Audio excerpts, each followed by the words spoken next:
Joe Rogan Podcast, check it out. The Joe Rogan Experience. Train by day, Joe Rogan Podcast by night, all day. Tony Woods, what's happening, baby? What's happening with you, Joe? Good to see you, my friend. Man, I'm glad you had me back. I'm glad you came back. You know, it was good seeing you last night. Because I was like, somebody said, "Hey, Joe got a new club." I was like, dude, and I just sent you a text like, "Hey, man, let me do your club." And you hit me back, okay. I'm like, all right, what's up? Yeah, oh, I'm excited. This weekend. Yes, that's gonna be fun. It is, man. You're gonna love it. Yeah, well, you done put the village right down here in Texas, man. Like back in the day when they had the comedy club here, we go to Boston Comedy Club, go to Salad, go to all of that. That's how it is, just bouncing around. So, but we got 5 clubs on one street. Bang! But you got the you got the Madison Square Garden. You got the mothership. Yeah, you got the mothership. I said to somebody, I said I'm going to Austin to do the mothership. He says, "Wow, that's gonna be a long flight. You flying through Boston to go to Africa?" I'm like, "Nah." What? Yeah. I said, "Africa is the mother country, the mothership." And then I broke it down. I'm like, "Yeah, mothership. You know, like George Clinton, the mother. You know, and the Parliament and all that." And he was like, "I've never heard that." Well, it's new. Yeah, it's dope, though, man. Thank you. Yeah, we've been open 4 months now. It's been wild. Yeah, and it's like I see it's a line all the time. Other comedians sent me pictures of people lined up like they're going to see Star Wars the first time. Well, it's hard to get tickets, so people get amped up about it. It's really nice. Yeah, I like it. The green room is dope too.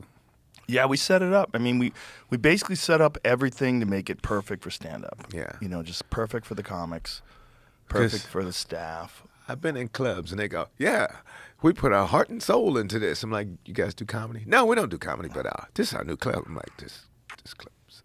You know what I'm saying? You didn't know what you're doing. Yeah, I went to this one club and they had the stage. The ceiling is like that, so it sounds like you're in a gymnasium. It's like that, and the bar is right there, and just people ordering drinks while the show's going on. Then they got like a tier up here.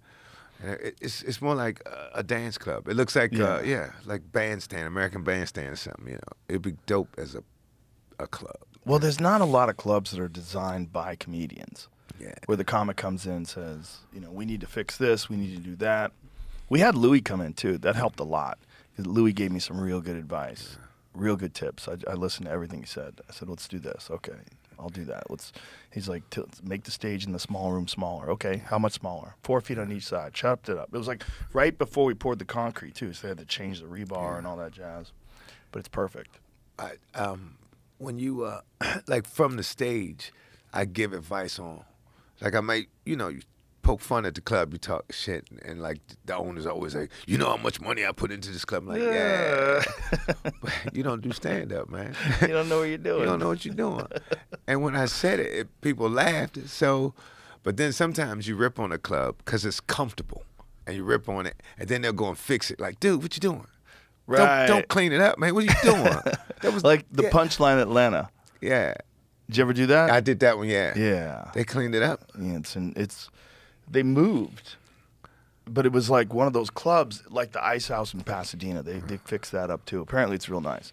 But you would go to those places, and it's just like they had a feel. They had those like the Wall and Zanies, where you see those headshots from 1983. Like there's a club in Baltimore. It's a Comedy Factory.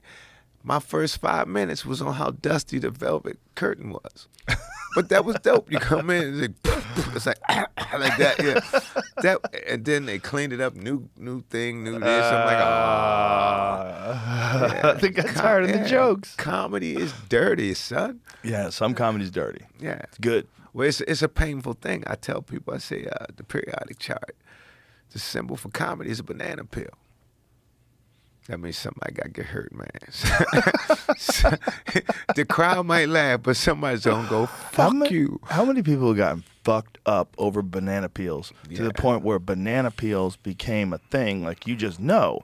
If you leave a banana peel on the ground, people are getting fucked up. It's like literally the only item where if it's on the, you can describe it, and there was a banana peel on the ground. You're like, oh, shit. Boom, that's it. Someone's getting fucked up by a banana peel. There we go, man. 100% of the time. And then next thing you know, the ambulance guy is telling you got STD. Well, that's what it sounded like when I hurt my back that time. He said, you got a sciatica. I'm like, oh, I knew she was dirty. But sciatica sounds like something else. I just threw that in there. I see what you just did. Yeah. Worked a little. I can't hear myself at all. You don't like it? No, like, yeah. Is it too Can I much? do that? We don't Yeah. have to wear these. You can take them off. Yeah. If you feel more comfortable, take them off. I'm good. I'm going to do it like Okay, do it that, like man. Yeah, I'm going to do it like that, man. But because I'm always the first one to feel something. Like right now, and you guys don't have it here, but we got the smoke and stuff. And they say it's the How smoke. bad is it? It's real bad, man. It's like this bad. Why is it orange? Has anybody You know- tried to figure that out? Because you know all the conspiracy theories, Jamie. I know a guy. Do you know the conspiracy theories? Because apparently there was a bunch of chemicals that went missing. I know a guy who used to be the NBC doc. You know what NBC is? So at Camp Lejeune, the Marines have to go through a gas chamber, Right. right?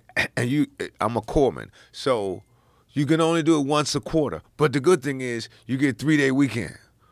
So I would volunteer to do it. So I think I did it too many times.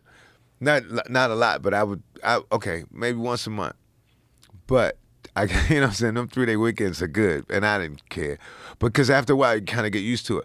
But when I smell that smoke, I'm like, I know what trees and leaves smell like, man, when they burn it. That's not how it doesn't smell like that. What does it smell like? Chemicals. NBC. It's called nuclear biological chemical warfare. And Marines, everybody in the military, you have to go through. You go in and you put your mask on. You have to you say, I'm Joe Rogan,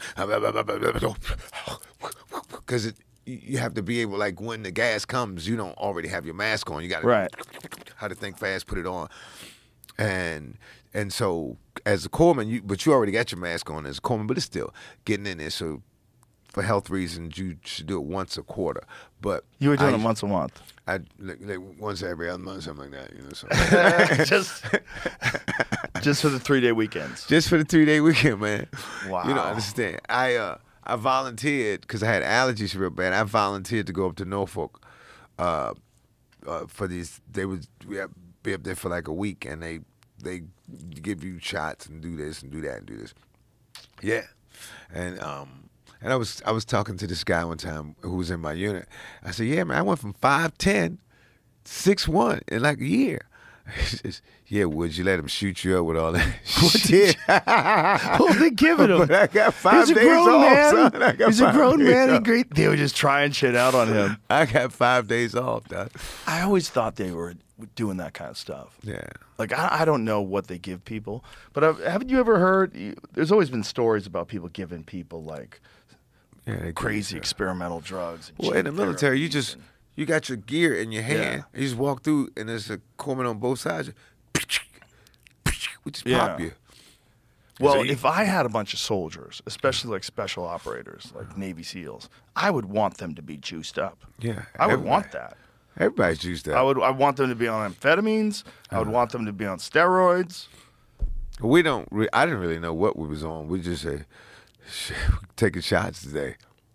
I'm Hey, good does at my that. voice sound fucked up? Does it sound like I'm lisping a little bit? It does, right? I have an Invisalign in. I'm getting my teeth straightened out. Let me see. It's, you know, That's dope. can't really see because but this is the first day I've had it on. Now that you said it, I can tell. So my question is, do I try to work through this? Because they say that eventually your tongue figures out how to talk. I don't think and it you doesn't sound that weird. different. Yeah, Well, you I'm getting better at it. Yeah. But when I first started talking, because see, you can hear it right there. First, you can't say that. Yeah. It's like your tongue has to, even though it's the tiniest little amount of plastic, your tongue has to figure out where that is. And then it has to kind of like pull back a little bit. It's gonna change your I'm not going to wear it on stage. That would be fucked. Impossible. because there'll be certain things that you say. Yeah. And a certain way you say them, and then when you come out, say them like that. And it's Yeah. gonna be See, different. my lower teeth have always been crooked, and shit gets stuck in them. It's really hard to floss them. And the dentist was like, "Listen, you don't have to wear braces. You can just do this thing, and it takes a long time. It takes like over a year. I don't think you sound that different. I do a little. If you're a person who's easily annoyed, I apologize. I'm gonna figure this out. You good. gonna figure this out. Tony, I got fucked up by ants. So here's the fire. Like, Oh, okay. There's the fire. This is some map of the last day or so, or maybe it's in Now, the the forecast conspiracy next day. theory is that there's a shit ton of toxic waste, toxic chemicals rather, that went missing. Remember those? Yes, sort of, yeah. And the conspiracy theory is they burned them, and that's why Where'd the they smoke burn is them? orange. Where'd they burn them? Up in Canada. but it's definitely not trees burning. It's not trees burning. Man. Well, the thing is, and how's it going and coming? but if the winds. But the thing is, if you have a fire that's that big, for sure there's some stuff around the fire other than just trees. For sure they're burning down buildings. There's not a lot in Canada up there. Is that true? I believe. I remember hearing that like most of the population lives near the border. I'd say That makes somewhere- sense. It's a high. Where's high Winnipeg percentage at? of it? It's dead in the. It's supposed to be dead in the center somewhere. Bro, those fucking Alberta It's way up people, here. those people that can live up in that cold weather, those are different people. They like it. They laugh at Detroit. Yeah. They're like, this isn't cold. You think Michigan is cold? Yeah. Come on up to And Alberta. everybody's just walking around with Levi's jacket. Yeah. But you get used to it. You wear the right clothes. You make the most of it.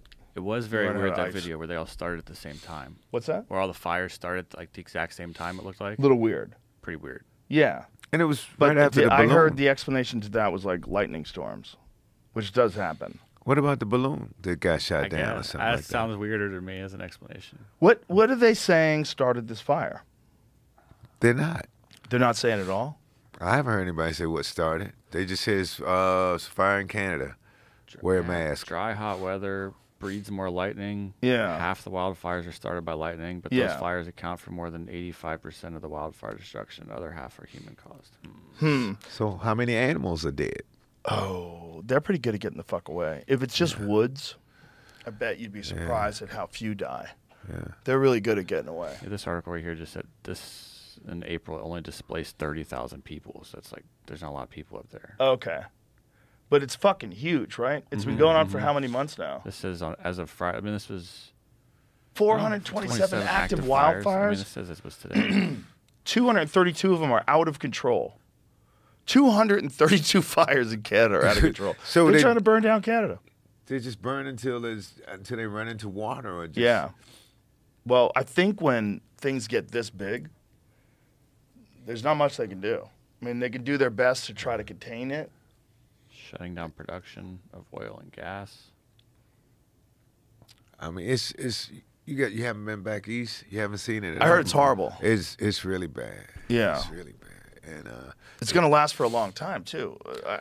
This fire, this fire's fucking huge. I see. It's like multiple Los Angeleses on fire. And that's how it looks sometimes. It Yeah. looks like LA, like it's just it's like that. Bro, the worst ever experience was Mexico City. We flew into Mexico City, and I took photos out my window. I was like, this is crazy. The amount of smoke those people live in on a regular basis, the amount of pollution there is horrible.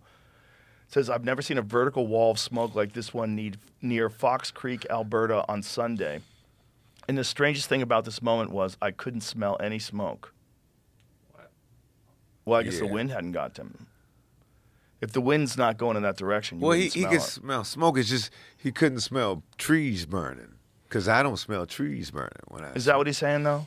Because also, you look do, at the smoke. Look at how it looks. It but doesn't that look- for sure is smoke too. Those trees are burning. yeah. What trees is look that? pretty good. Can you imagine if it really is how they got rid of those chemicals? Yeah. They decided to light the forest on fire. That would be the dumbest way to get rid of those I don't chemicals even know, ever. like. And in what way? Like they sprayed them and then someone But started like, a why fire, would you or- do that? Like, what would be? I can understand why someone would think it's a conspiracy, right? The chemicals go missing, and then there's this fire, and the smoke looks orange. I get how people would put those two together, but my question would be like, why would anybody do that? Why would anybody light all those chemicals on fire in the woods? Like, here's what it made New York City look like. Yeah, I mean, Imagine like that's how Somebody they else start. might have done it. Right.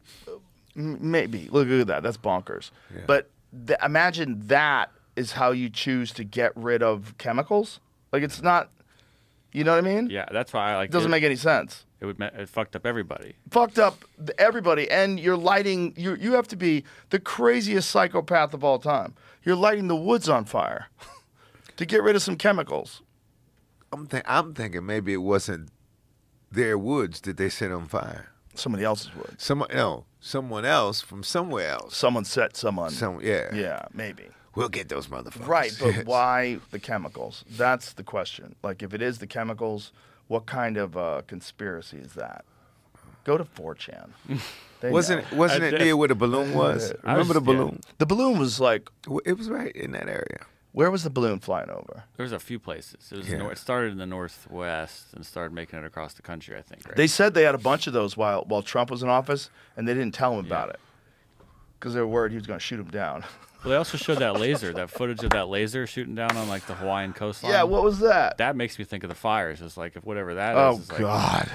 Imagine if they could just light the fucking woods on that's fire to make us lightning. comply. Yeah, I don't know. Stay in your homes. That makes less Download sense, this too. app. Why? The woods are on fire. You must now download this app. Put in your fingerprints. We got to make sure that we track all your matches purchases. That's the next thing they're going to do. It's kind of crazy. You could just buy a lighter. Like anybody could go buy a lighter and start lighting shit on fire. Just can't take it through TSA. You can't take a lighter through TSA? No. Really? Really? Is They that take new? it. No. Matches, though, right? Yeah, matches. I mean, but if it's in your carry-on, they take like. You ever see that little bucket of all those lighters? You can take disposables. Yeah. Disposable and Zippo lighters without fuel. Oh, without fuel. Yeah. Oh, you have to Well, I take. know they took my really But disposables nice is Zippo. this. This is a disposable. Lighters with fuel are prohibited in check bags. I don't know. Okay, disposable and Zippo. So the Zippos without fuel are allowed in checked bags. And How do you know it doesn't disposables have are allowed fuel? in checked bags. So that's checked bags, though. The one they took for me was a gift. I Right. hadn't even put the stuff in it yet. It was like in a gift box. You know, with the little. Oh, really? Yeah. They took that? They took that. Oh, that's Yeah. dirty. I don't think they're Motherfuckers. supposed to take it if it doesn't have any fuel in it. It was brand new. It was Yeah, in the I don't box. think they're allowed to take that. I think they fucking robbed you. Yeah. They like, look what I got. I came up. I think Final decision rests with the TSA officer on whether the item is allowed through the checkpoint. Exactly. Yeah, some of them are cool and some of them are not. I remember when they made pool cues illegal. You couldn't take a pool cue on board, but you could take a skateboard. I'm like, dude, I could fuck you up with a skateboard way better than I Way could fuck better. you up with a pool cue. You know? And pool cue, you Umbre- get a little more speed to it. What about umbrella? Can you take umbrella? You could take an umbrella. You could take a fucking cane. Yeah. Both of them. Cane, like you could fuck somebody up with a cane. My And there's a mother- lot of canes that have swords in them now. Yeah, my mom got that one. That one's crazy. Yeah, but Some dude with a limp and a cane. no, somebody gave it to her, but you didn't know that it was. She didn't know? No, just happened to twist it, and I'm like, whoa. Shing. Yes. Oh no. She's got it at the house right now. That's nice. You see your mom on the porch sharpening it. Zing, zing, zing. You don't know who you fucking with. Yeah, carrying a sword, that's some next level shit. An undercover sword in a cane. What's the name of the place? The place you used to go get like ears pierced, and they were in the mall. Oh, right. Spencer Gifts? Spencer's, Yeah. yeah. Somebody gave her a cane from Spencer's. Wow. And Spencer Gifts cane had a sword in it? They had the sword. They're selling weapons? Well, this was Back in the 80s? You could do nah, shit not like the that? 80s. Nah, she didn't need a cane in the 80s. This was it had to be the 2000s. I remember you used to be able to go to Chinatown and buy throwing stars. The little Yeah. green Remember thing. those? Yeah. We still have throwing stars. We go out to the woods and fuck trees up. There's a comedian who used to have those stars. Really? His name was Willie RoboCop. He's a comedian from D.C., but he lives in London. And did he do something with them on stage? No, off stage he had the stars. Him and another comedian got into it one time, and he had those things out. Oh, Jesus. They didn't throw it, though. They would just, That's a scary proposition, though. A dude Yeah. who's really good at throwing stars. Yeah. I mean, yeah, it's like they roll out like a little belt or something, and they're in it. Jesus. Yeah, I'm all around your Big waist. shout out, Willie. He's got him all around his waist. Yeah. But I think he's a martial arts guy too. You ain't seen him before. He makes noises and stuff like. Oh, okay. Yeah, I he's- haven't seen that guy in forever. He lives in London. Willie RoboCop. Remember he did I am RoboCop. Yeah. Yeah. Is he still doing stand-up in London? Yeah. Interesting. He's all over the UK. You ever do it over there in the UK? Yeah, I just did the O2. I did the arena up there. It was fun. Boom Shack. It was fun. I did the old pub when I was. Yeah. I've seen more of England than most English people. Just on the train, going here and there, little small towns. Yeah. So I had a good time though, man. That was that's. I guess that was in like the 2000s. Did you do comedy in those small towns? Yeah. How was that? Cause they had these things. They had jongleurs back then. Jongleurs. Jongleurs, there was a chain of them, and then they have the Comedy Store. There's a chain of those, and then they have this Slug and Lettuce. We have Slug and Lettuce here. It's like a little, like a restaurant. Okay. And so, boom, at that time they were having comedy 6 nights a week all over the country, just at some pub somewhere somehow. Wow. So just hop around. Yeah, me, Will Sylvance, all those guys from over there. We used to go over. Wow. Modi, who else? You know a lot of those guys. Patrice, everybody. We all used to go. Cause The UK tours. The UK tours. It sounds good, but it was it was the same as doing North Carolina and Georgia, the Holiday Inns. That's what. Yeah, we just running around from spot to spot. Everybody just talked different. How did they receive the comedy? They loved it. Yeah. Because the first time they saw us was with me, Red Johnny, and the Round Guy. Dave, I remember those guys. Yeah, Dave and what's his name? Ian Edwards? Edwards, Renee Hicks, and Sully McCullough. And we all went up to Edinburgh to do the Edinburgh Festival. So that was dope. You do that before? No, never did that. Yeah, it's wild. It's like 30 days of just Really? every kind of show you can imagine. Yeah, but it's fun. Ari loves it. Yeah. Ari goes like every year. Who else? What's the other guy? Metzger, Kurt Metzger. Yeah. He goes a lot. Yeah, he's perfect for that too. Yeah. Because it's August, but it's rainy. It's cold. Oh, you're like, I'm ready to get them out of here. As a matter of fact, me and Greer had a show across from the president when we were there. This is back in the day. The president of Ukraine. Zelensky? Yeah. He had a show up there. Me and Greer's show was here. His show was here. That was when he the was a comedian. Yeah, and the show upstairs was the puppetry of the penis. Oh, that's right. They would play piano with their dicks. Yeah, they do that, and then after that, all the women come down. Isn't that wild that guy's the president of Ukraine and they're at war with Russia? Yeah. That guy, you did a show with him. Yeah. Well, I didn't do a show with him. His show. But I mean, he was, there. We all right hung over out, there. Yeah, we all hung out together. Yeah. How crazy is that? It is. You were hanging out with the president of Ukraine. The future president of Ukraine. Yeah. Imagine all the people who said, "Man, I used to smoke Newports with that dude. Now he's the president." Or talking about Obama, man, that dude we smoke Newports behind. So The president of Ukraine is a fucking comedian. Wild. And yeah, never mind. I'm not saying that. Because I was thinking about the spaceship up there. I remember one of the presidents that we had here, and he was doing like a tour at Air Force Base, and the guy says, "This is a stealth fighter." He goes, "Yeah, it's invisible, like Wonder Woman's plane." You don't remember he said that? No. He said that. Well, he's incorrect. Yeah, well. He says they call it a stealth fighter because it gets invisible like Wonder Woman's. Yeah, you just can't see it on radar, but you can look at it. It's right there. I wasn't the Wonder Woman plane would like go transparent, so you could see the clouds. Yeah. That's next level shit. They're gonna do that for sure because they already have clothes that can do that. They have like a cloak that you can wear, and the cloak will like transmit an image of what's behind you. Ever seen that? Yeah, so like a silk, like a LCD or LED screen. It's really interesting. Like they figured out how to do some weird stuff that makes it look like someone's invisible and things are invisible. And it seems like a matter of time before they can apply that at a higher level. Like look at that. That lady's like standing. They used to do that right in front of something. Did you ever do Bruce Harris Club before it was the Stardome? No. Before it was the Stardome, he had a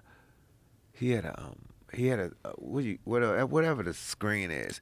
Can you keep that up? What is that object she's using to do that? I don't know. I was trying to get that. Is that a thing she's holding in front of her? Yeah.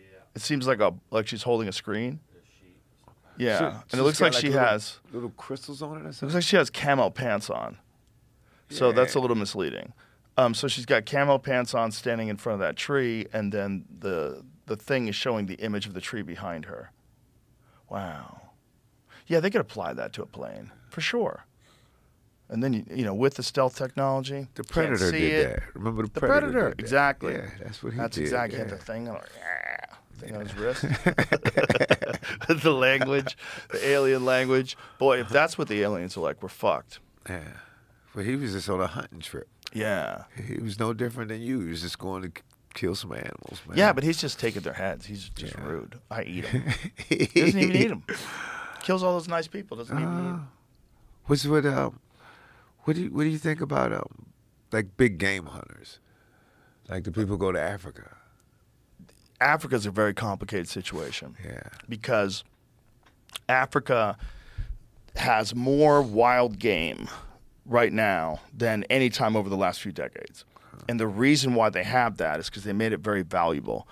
So these people set up these large wild game camps, and people from all over the world come there, and they pay a lot of money, and they hunt. And they can hunt anything: wildebeest, They can't giraffes. take it with them, right? They can't bring it back with them, and they can eat the meat while they're there, and they'll donate the meat to the villages, which they very much appreciate. My friends have been over there, said it is actually a very nice But feeling. what about like lions? They don't do that. Nope, they don't eat the lions. No, lions is just, it's just like to say you hunted a lion, the thrill of hunting a lion. You know, and then there's the conservation aspect of it. They do have to kill a certain amount of lions. So they have a population control that they do. So like you remember when Cecil the lion got killed and everybody freaked out? They shut down lion hunting, and then they had a surplus of lions. And then lions were killing too much antelope and ungulates. So then they had to send in hunters, like professional killers, to kill the lions. Do you remember this movie that Kirk Douglas was in? Yeah. The Ghost in the Darkness. Yeah. So come to find out, that's a true story. Yes. And they did the thing on the lions, and one of the lions, he had an injury. He had hurt his jaw, his tooth, or something, like a real bad. Like a bullet hole? No, he just like biting something big, and broke a tooth, and so that's why he was hunting humans, because It's easy. easier. It's like eating cotton candy as opposed to that. Right, But eating the a other rhino. the other one was fine, but I guess that was like, all right, man, you on this special diet, I'm on it with you, son. You know what I'm saying? Let's go get these motherfuckers. you know? Well, once you eat us, it's probably so easy. Yeah. If we don't taste absolutely terrible. Yeah. The lion pair was said to have killed 135 people. Boom. Holy shit. 1898. And tell him why because one of them had. Yeah, right so there. His little lion breath probably stunk like Stunk. shit. It said the Savo man-eaters are the most widely studied man-eating pantherine cats, given their behavior of hunting humans as a pair, as well as dental injuries reported in one of the lions, a cause commonly attributed to big cats turning to humans as prey.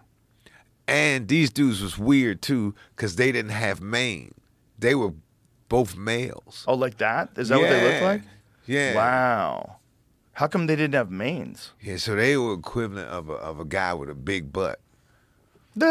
You know what I'm saying? You know, like, But why didn't they have manes?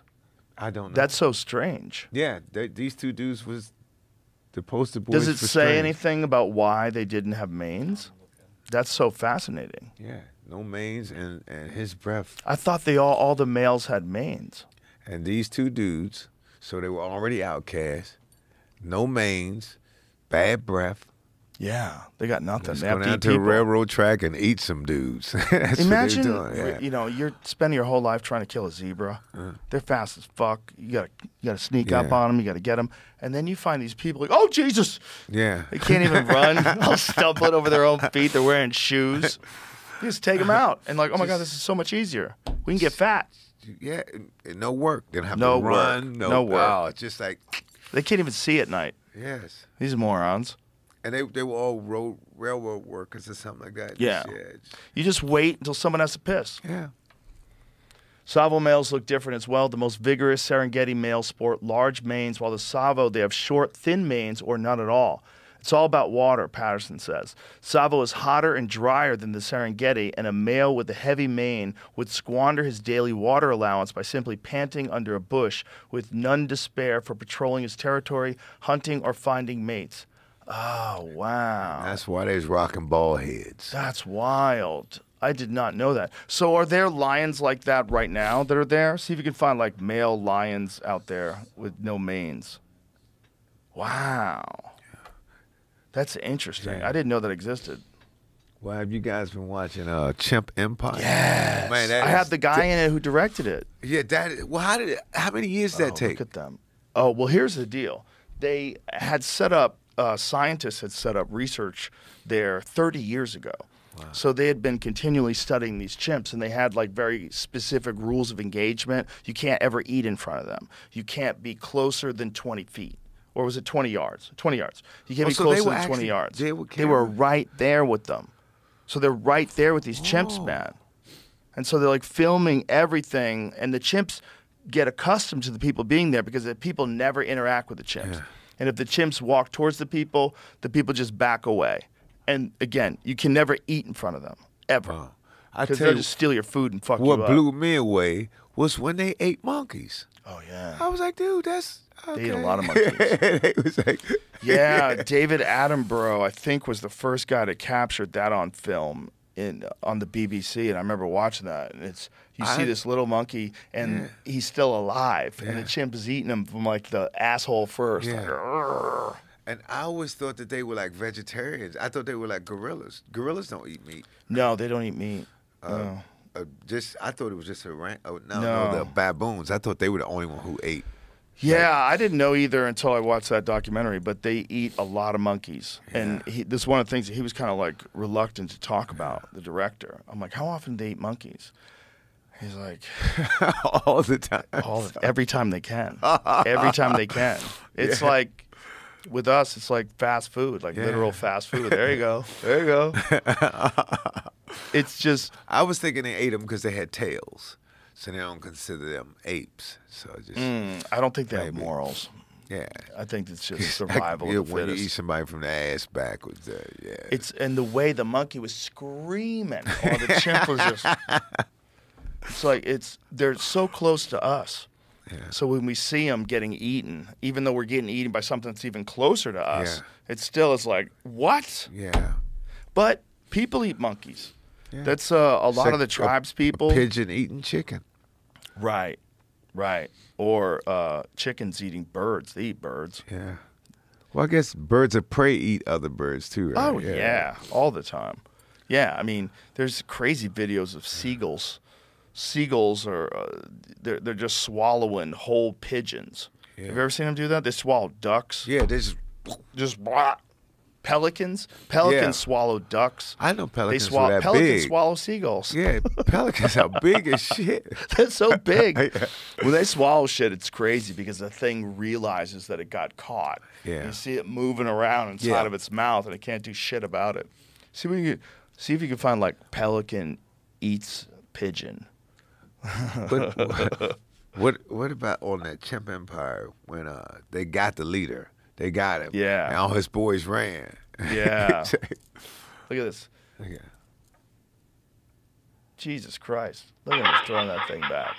Well, he's still scratching. Yeah. Well, it's still in there. Yeah. Oh, God. Oh, he's at Central Park somewhere? I don't know where that is. Yeah, it looks like people just walking by. Look at that. Look at him forcing it down. That's crazy. Get in there, bitch. That bird's moving around inside of his neck. Oh. Have you ever seen a seagull eat a rat? Ever seen a seagull eat a rat? That's more impressive. Seagulls eating rats it's wild. They just throw them all back. Seagull eats a rabbit, rat, pigeon, squirrel. Let's go with rat. It's the most disturbing. My voice now does sound a little fucked up. I think I'm gonna have to take these out. Oh, is that cat gonna eat that bird? No, this is a seagull is gonna eat a rat. Look at him throwing this bitch back. Look at it, just throwing it back. Oh, come on. Yeah, he probably tastes nasty too, and he's like, Jesus Christ, I can't believe I'm doing this. Yeah, how long do you think you can eat swallowing rats whole and live. I mean, how many of those can you eat before this? Your whole body's just filled with toxins. And that rat was dead. Oh yeah, probably for a long time, and probably dead with poison. Poison, yeah. Yeah. Yeah, that's one of the things that happens at the Hollywood Hills. They kill a lot of owls inadvertently because they're poisoning the rats, and the rats are running around. The owls eat the rats. Owls get poisoned. They had we have an overrun of rats in D.C. And the rats behave like squirrels. They just pop out. They don't give up. Yeah, but people are training their dogs You go after rats? to go after rats. I know you guys seen that video. Yeah, but your dog could get rabies. Your dog can get all kinds of shit. I mean, most likely he won't. Most likely your dog will fuck up a rat. Yeah, and they're saying for people to please curb your dog because the dogs eat dog food, which is high in protein, and the rats eat. Oh, Whoa, man. this hawk got that rat. It's still fucking rat. His legs are still. Hawks are fucking awesome. Yes. They're so awesome. He just starts ripping it apart. You just go away from There's a us. ton of videos of eagles killing birds. Oh.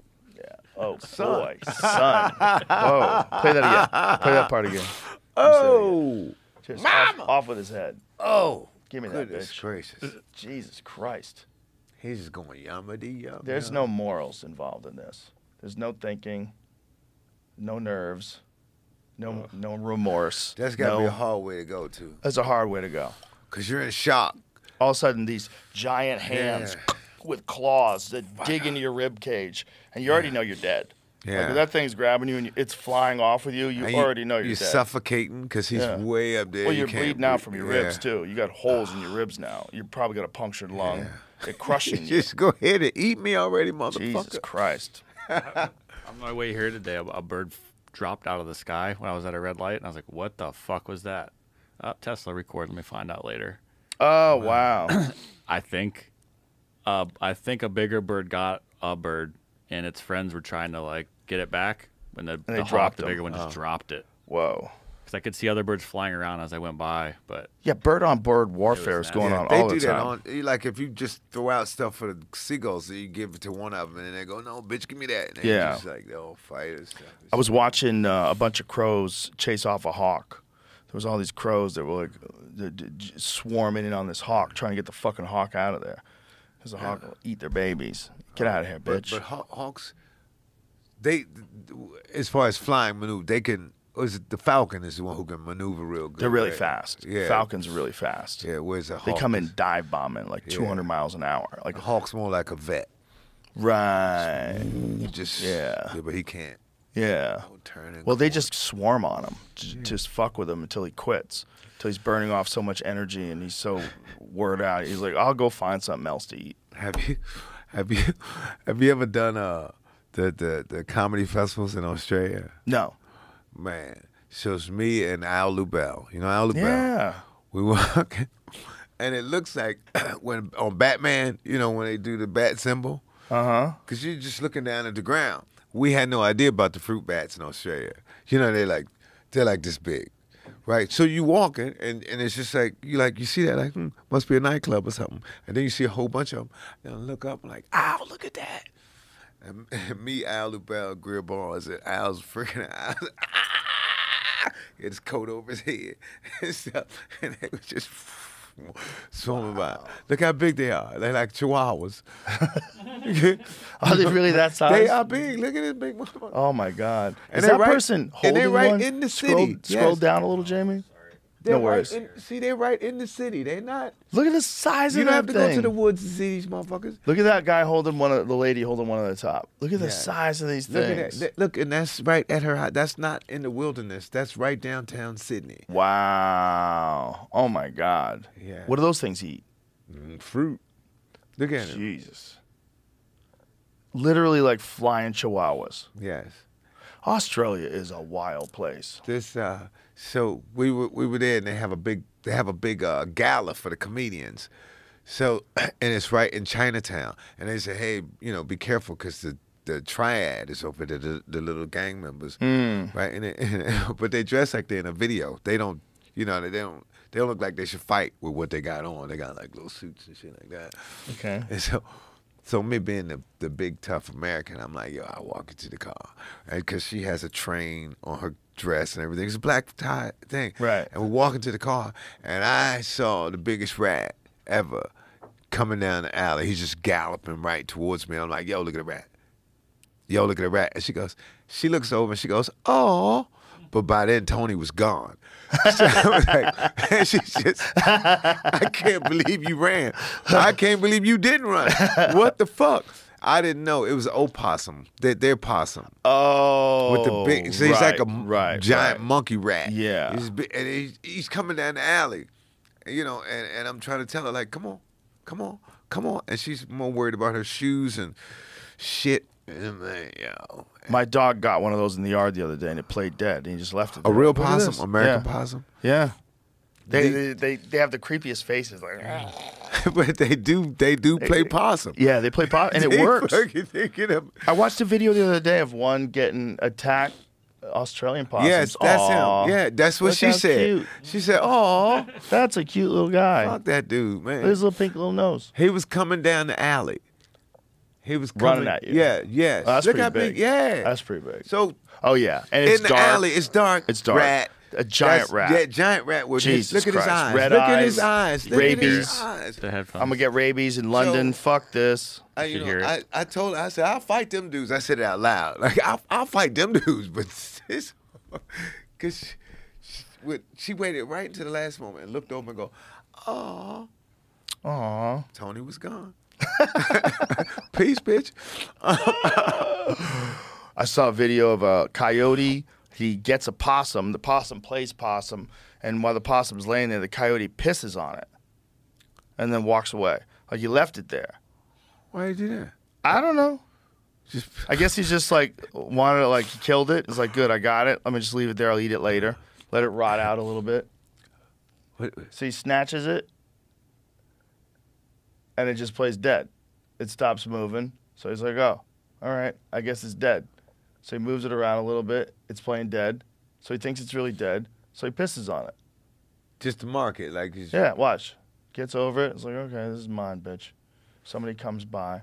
I'm going to let these motherfuckers know. Should I piss on my food? Yeah, I probably should. Let me piss on it real quick. He's just pissing on his food.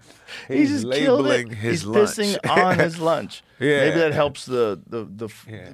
food break down. Maybe it's a marinade of some Does sort. he get up? Does he leave after? He just left it there. Because that's what they do a lot of times with cats. They'll kill them, and then they'll come back later and eat them when they're stiff. I think they like them a little maggoty. When the stink is Yeah. yeah. I think, well, a lot of animals do that. They bury their food after they kill it. Because I guess it's like curing meat or something. Well, if I would imagine it gets a lot more moist or a lot more tender if all the meat is breaking It's down. not as gamey. Ugh. I think they're probably just well, I mean, maybe they develop a taste for it.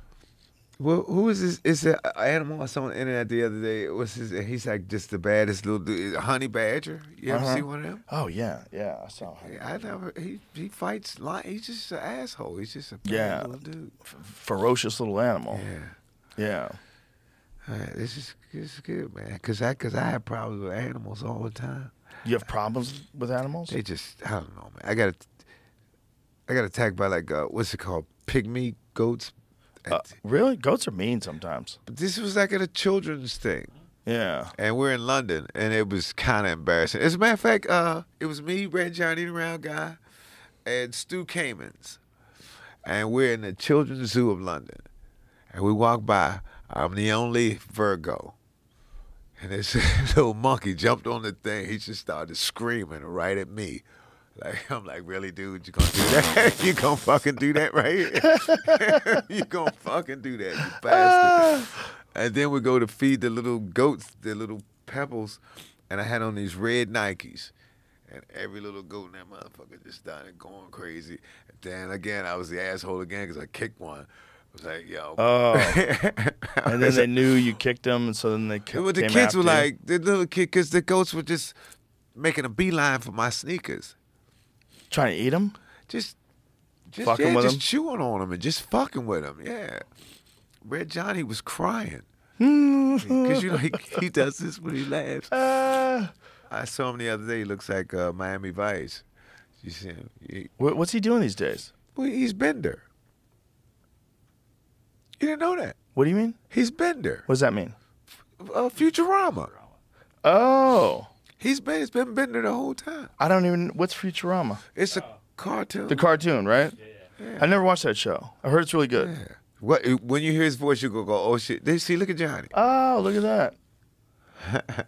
They were funny together, man. Yeah. Red Johnny the Round Guy was a funny combination Yeah. too. If I knew it was gonna be this type of party, remember they used to say that. Yeah. It's funny when you know guys as long as we have. Yeah. You know. Yeah. There they Look are. at him. Look at them. Kids. I mean, Tony, I've known you for like 30 years. Yeah. Isn't that wild? What was it when I first came to New York? Was it 91? I just got released from military, and that 1 week I did a Caroline's Comedy Hour and Def Jam. Wow. And I was like, boy, this Caroline's gonna work out for me. I had no idea a Def Jam was gonna blow like that, man. Yeah.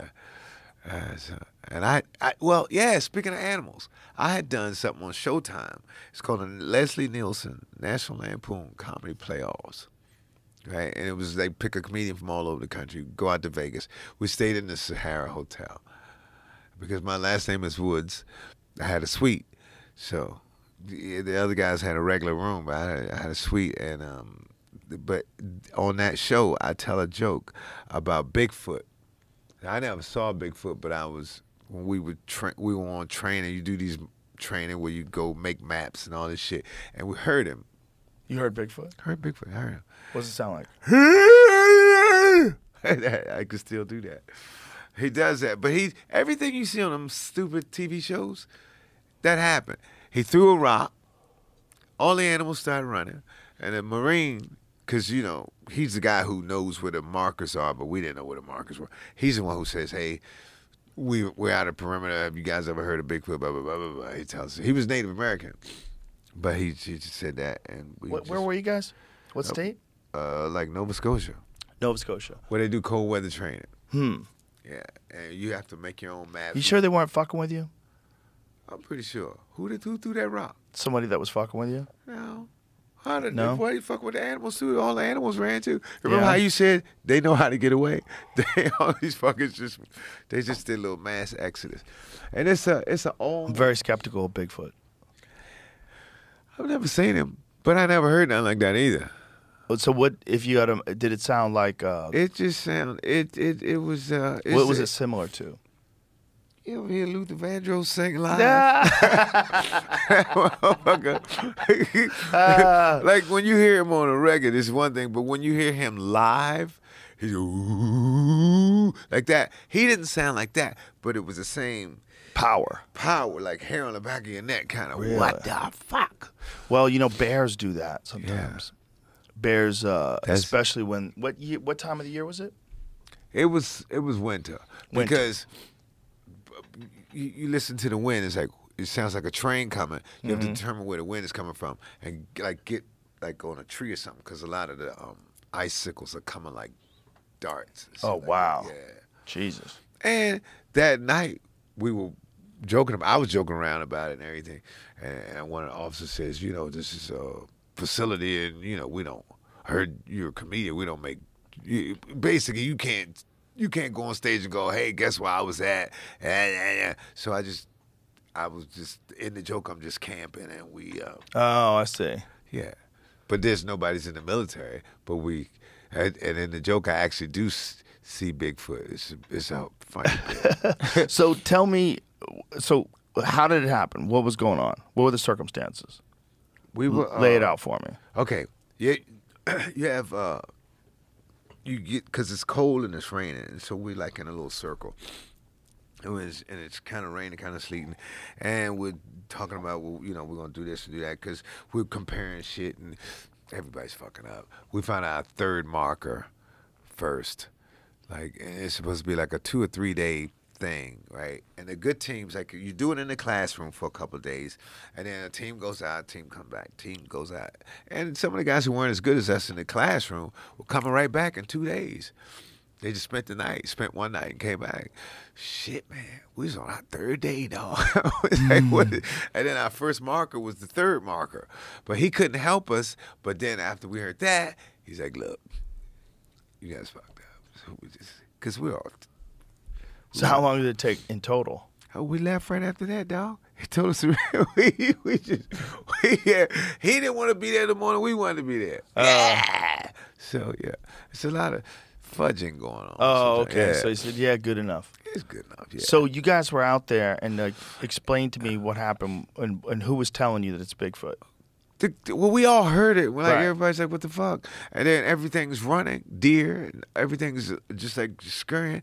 But we heard the, you know how you throw a stick through the branches? Uh-huh. You just throw it, like, it's just like a big something just flew through the trees. And then that's when he's kind of, you know, and of course we're like, fuck out of here. Right. But it was just too weird. And then he was like, yeah, you guys missed your other markers. I might know where they are. Like, so we just kind of went and got on our markers and went back to the base.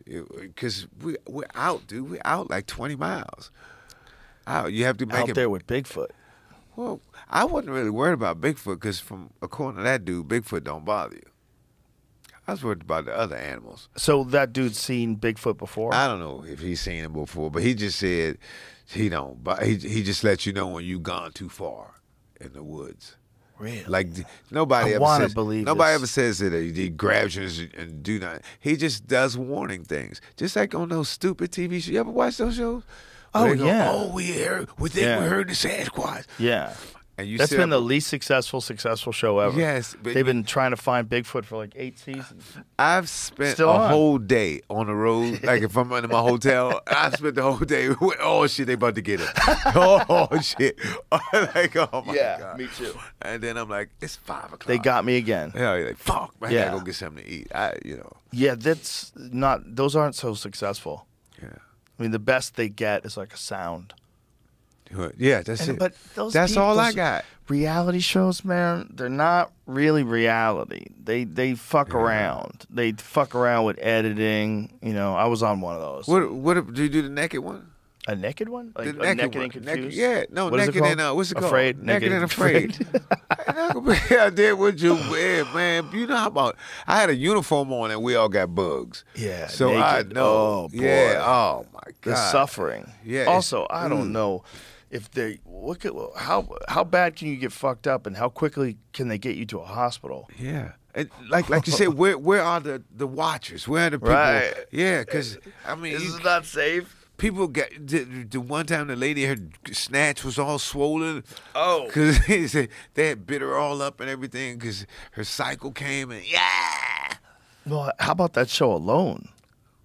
Oh, See that show Alone? Yeah, yeah. The dude I had on the show, he shot a moose with a bow and arrow, and then he had to kill a wolverine that was trying to steal his moose.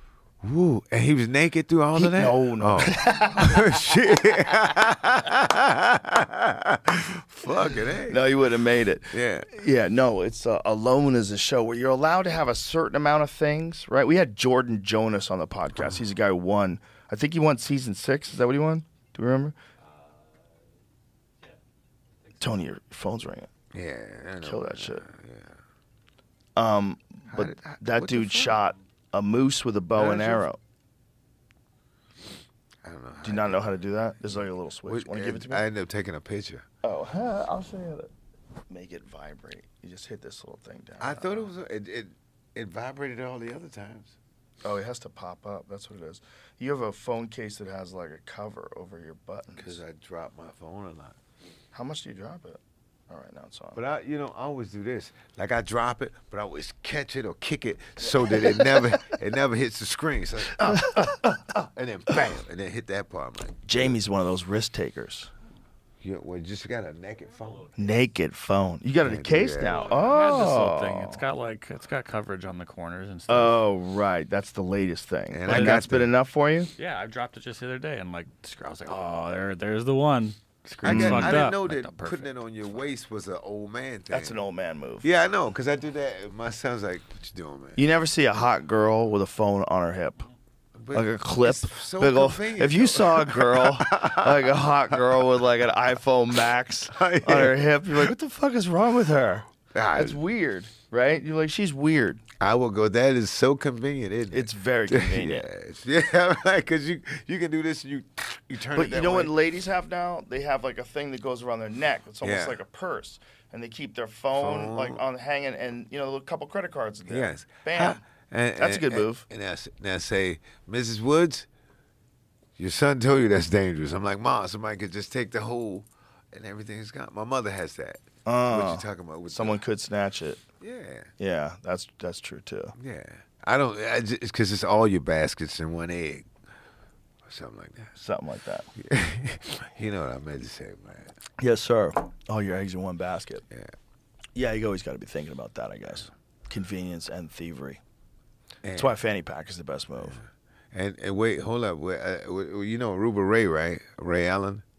Okay. You remember Ray Allen? He does a show down in Aruba, and I was down there, and what is this thing? Is it sea urchin? Yeah. Yeah, that got me down there. I didn't step on it. Oh, yeah. Because that's fucked up. But I just kind of. I stepped on one of those. I stepped on a fire ant hill on Saturday. Not on Saturday. On Tuesday. Those on are 4th of July. Are those the big ones that bite? No, they're little ones, but they fucked Where'd they me bite? up. Where'd they get you at? All over my foot. Look at my foot look like. All swollen it is. Fuck, Yeah, man. that was just yesterday. How's your foot now? It's fine. Now it's normal. Oh. But I got stung like 15 times. My toes look like that anyway. Yeah. Look at that, Jamie. Ooh. Yeah. My that. as a My matter of fact, foot. I got the thing in my baby toe because my baby toe tries to leave. So you get the little rubber thing, put it up, bring it back up there, man. Like yoga toes. Yeah, you see my toenails, you're gonna say thank you for your service. These motherfuckers is gone, shawty. But my toenails got messed up when I was like, I think I was like 12. You remember mini bikes? Mm-hmm. And the little fat wheels. Yep. And I had on sandals. You remember the sandals back in the day with the tire treads on the bottom? Oh, yes. And going down the hill, and it had the little brake with it's like a plate that stops on the back wheel. And I heard something go clang, clang, clang, clang, clang. Motherfucker was not slowing down. Clang, clang, clang, clang, clang. Yeah, and I just put my feet down, and of course the sandals come up. Ouch, Jesus Christ. It's all healed. It looks painful right now, but it's good. Ooh, how long did it take to heal from that? I don't think they've healed. Ooh. Yeah, It's just, it is what it is you now. know T-Rex, you know him? No. T-Rex, he tours with Bill Burr. He says, so you going too far with this woods thing? Because he said my toenails look wooden. Well, you have an excuse. Yeah. You don't realize how helpless you are if you just hurt your big toe on one of your feet. You're like, what the fuck? It's hard to move around. This right here. Your pinky. Pinky. Yeah. Yeah, pinky. Because your big toe, because you turn, that's your signal. That's Yeah. I don't know, that's how you pivot on. And so the big toe and pinky doesn't look like he's that important. It's true. Your little ring finger and ring finger can reduce your grip strength by 67% if you lose them. Wow. Man, you need to follow me around. Your pinky 'Cause holds I'm as gonna much say- as 50% of your hand strength. The 'Cause pinky, everything- along with the ring finger, forms the power bottom of your hand, with your while the thumb, index finger, and middle finger provide dexterity. Yeah. That's interesting. I don't Hey, know if I thanks, totally man. agree with that, though. But it's right there. Yeah, but I don't know if that's universal. It might be depending on what you do. Yeah. Because if you grip a lot of stuff, like you carry a lot of stuff, remember I would imagine it would change. We're definitely gonna have compensation because I fucked up my pinky and my whole hand was fucked up for a while. Yep. But Well, I got my pinky slammed in a car door. I told you about that. It was numb forever. It was the numb black- for like with the black a month fingernail? and a half. Yeah, but I still did chin-ups. I could still do chin-ups. I just this didn't do anything with this pinky. Wow. It didn't seem to like reduce my strength by that much. There's a test of 6 different grip methods, one without the middle finger, one without the ring and little fingers, and that was the lowest grip. Right, but is Still can that do it. also a function of mechanics though? Because if you're removing the middle finger, do you have the same leverage on those other fingers? Because they're all connected, you know. And a lot of times this just looks thicker. Everybody else don't realize how important the pinky is until it gets fucked up. Well, that's also now that I'm thinking about it, though, maybe it is true because maybe I should be thinking about what muscles of the forearm are pulling down, and maybe these ones are stronger. I was going to bring up the pinky toe too. If you cut off your pinky toe, you lose. It's not all of your balance, but you're going to have to figure out how to balance again because it makes up a point of balance for you. Wow. Remember the Pope of Greenwich Village? Yeah, I do. He said, cut my thumbs off, Charlie. Charlie. They got my thumbs, Charlie. That was good acting right there. Oh, my God. That movie was amazing. Yeah. Yeah. John Jones fucked his big toe up in a fight with Chael Sonnen. He beat the shit out of Chael Sonnen and then got up and was doing the post-fight interview and looked down and saw that his toe was like flipped upside down. His big toe was. Did he faint? No. We sat him down. He was like, "Oh boy," and I continued to interview him. Hold up, his toe had flipped around. His toe had flipped around because that's how much pressure he was putting into trying to beat Chael Sonnen up. His toe was fucked up. So we got him to sit down. Ooh, mama! So that dude fucked up his own toe, and to this day, he fucked up his own toe because he was pushing off so hard when he was beating down Chael Sonnen. But to this day, he has to fight with that toe taped up. To this day. Imagine how much he lost from having an injured toe like that, and he's still the greatest. That shit hurts looking at it. Hurts looking at it. Yeah, that's crazy. You guys seen this new movie with Woody Harrelson? No, I haven't seen it. It's called The Champions. Well, he gets a DUI, so he has to go and he has to go coach some guys with mental not what they say, disabilities? No, not disabilities, challenges. And that's one of the funniest parts of the movie because there's one kid who has soft bones. He goes, "Hey, he said, everybody get on your knees." He said, "I can't. I wear my knee pads." He said, "Okay, don't worry about it." So in the big game, he goes, "I think I'm gonna come out of the game because I think I sprained my finger." He goes, "Nah, you good. You're gonna be okay. I'm telling you." And then he showed me his finger. And shit, it looked like his toe. Oh, twisted around. It's like, Can you bring that up? The Champion. That is a funny movie, but it's called The Champions. But I saw it on the plane, and it's about a lot of people with challenges. So I'm laughing out loud, and the people look over to see what's so funny, and they go, "Really, asshole?" I'm like, no, because they can't hear what I'm hearing. Right, they just think right. because it's one kid in the movie, and he grabs the ball and shoots backwards. And then he does the Steph Curry. And he said he's the only one in the league who does that. And they go, "Does he ever make it?" He said, "No, he don't ever make it. But he's the only one in the league who does it." And he does this backwards and goes like that. And Woody Harrelson goes, "Does he ever make it?" He goes, "No, he don't ever make it. But listen, he's the only one in the league who does it." Like, wow. Yeah, it's like, what the fuck? If you see the one with the finger, that finger is, they got that on the trail. That finger is, because I got to come out, man. My coach here, I think that's you see that how he fix it. This is the best podcast I've ever been on, man. So rambling. Yeah, because everybody else is so. Watch this. Okay, was he saying? Give me some volume. Coach, this doesn't feel right. Oh, jeez. You're gonna need to see a trainer. But I want to play. The team needs me. Not like that. They don't. Wait. Good as new.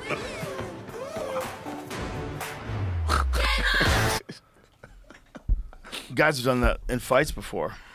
What? Just to pop their finger back in place. Sometimes your joints get dislocated. Guys have popped their shoulders out, popped them back in between rounds. Oh, well, you weren't in Vegas. No, yeah, in Vegas that happened.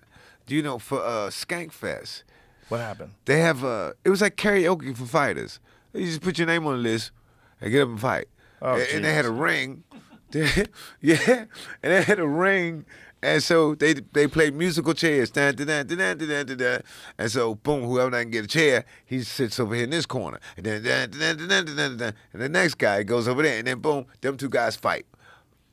And whoever beats that guy, whoever wins out of that 2-minute round, then they do it again. And so this guy who just won this will have to fight the next guy who loses musical chairs.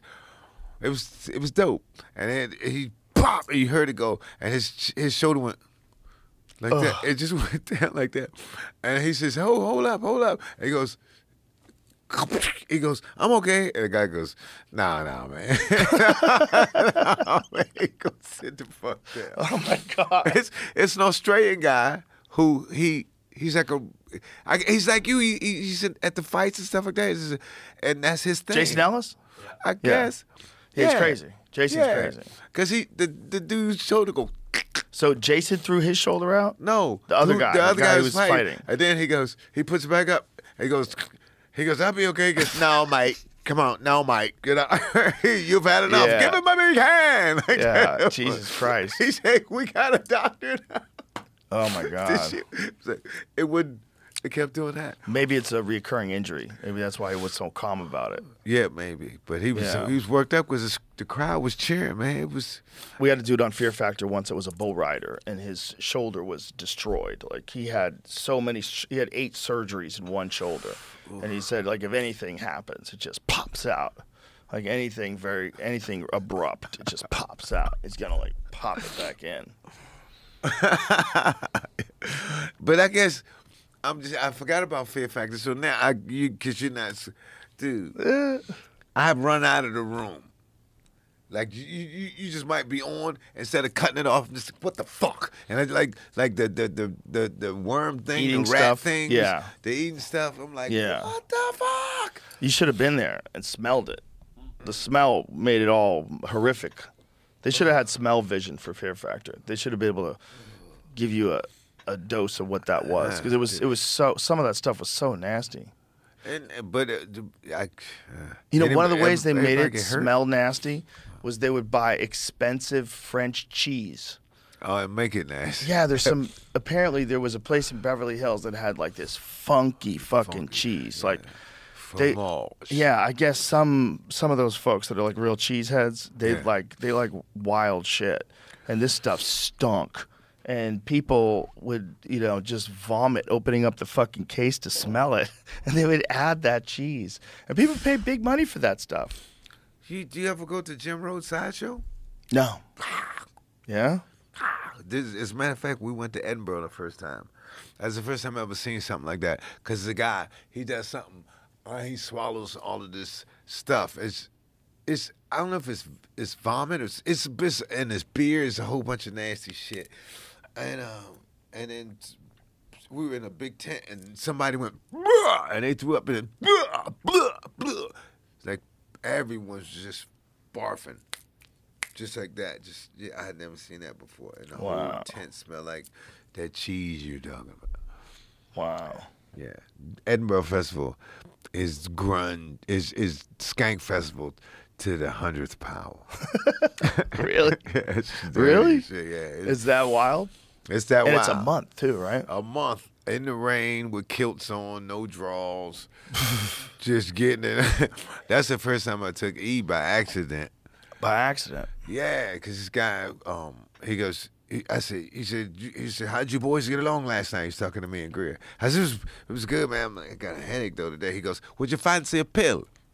I'm like, all right, I thought he had aspirin, and he pulls out some pills on a napkin. He turned to get a beer or something like that, and I went, well, because they're so small. I'm like, these are like obviously children's aspirin. I need all 3. Kaboom. Oh wow. Yeah, and then wash it down with Red Bull, and then Greer's like, Woody, what's up? I'm like, what? He said that was for all of us. I'm like, well, You got a headache too? He said, yeah, but it was, yeah. Oh my God. It was fun. I mean, okay, the next morning I woke up and I pooed it and it had color with it, son. So, yeah. Oh no. Yeah, but other than that, the night Red? was fun.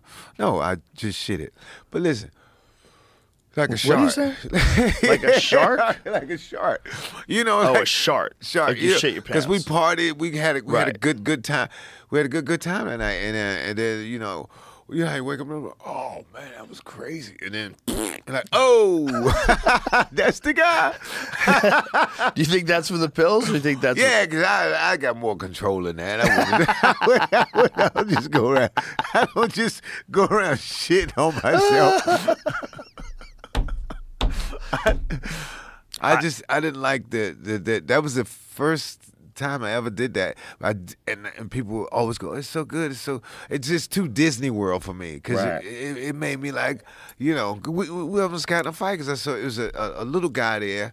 You could, I'm not gonna say midget, dwarf, it was a little guy, Right. but he was boom with a big red afro, a big orange afro, and I was like looking at him like with the like a leprechaun. Right? And he's, from across the room, he goes, "What are you looking at, Blackie?" Whoa. And I was thinking, "Wow, Blackie's here, because that's my man." Right? 'Cause I was just on some other super happy shit, you know. Right, and this guy's getting mad at you. He was mad. He was bad, but yeah, he'd do nothing. I mean, he was just mad. I'm like, On ecstasy, getting yelled at. yeah. He says, what's the little battle cry? He goes, "Oi!" Like that. "What are you looking at, Blackie?" Pirate talk. And everybody was so upset with him for calling me Blackie. He'd already lost the fight himself. Because everybody's like, "No, you can't do that." You know, women are crying and shit. Like, I'm like, he Women just are hurt me. crying? He hurt me so bad. Oh my God. Fuck it. Man, if you live in an environment where it rains that much, if you live in an environment like that, it's tough to be happy, I bet. But the grass is fucking green. It must be. The grass is in glowing. Technicolor over there. Right. It's just like, whew, it's just beautiful. Yeah. It's just not so good for people. Yeah. It's one of the best comedy clubs ever. The Stand is in Glasgow. And no lie, it's about as big as this room. Really? And the people are just in there, and it's just like, Nice. it's really good. I mean, the energy of it. That's all during the festival, you know, up in Scotland. All the people, English people, come up, and you just gotta just have a show. You could have a show like that. Just go over, do 2 or 3 days, just to say you did it. Just to say you did it, because we always had a ball over there. What's his name? Remember my man, Master Lee? Master Lee? Remember him? No. You remember Master Lee? Do I? Yeah, remember he passed out that time. He's go, "Today I will," and he go, and he break the board. You don't remember that? Was the guy on TV you're talking No, about? he was at the Boston Comedy Club with us. Oh, I don't remember that guy. Master Lee. He did shows in the park with Charlie. Okay, and he used to break boards on his head? Yeah. But just one time he got How do I dizzy. forget this? One time he got dizzy? yeah. Only one time? It was just one time. He got dizzy. It's funny, yeah. You don't remember, man? I kind That's him. of remembering him now.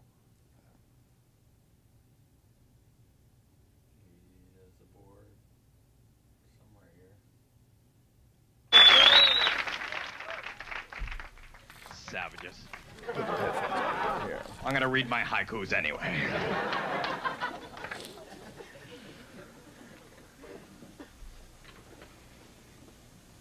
For those of you who don't know, haiku is Japanese for really short poem. Now the beauty of haiku is that the original haiku poets could express their deepest emotions Okay, in 7. cut ahead to this. Let me see the board break part. He said, "Are you ready to see me break the board?" Yes. Yeah, that was the whole build-up. This is the whole build-up to. Here! Here! Here! Now I know why they call it kamikaze. Here!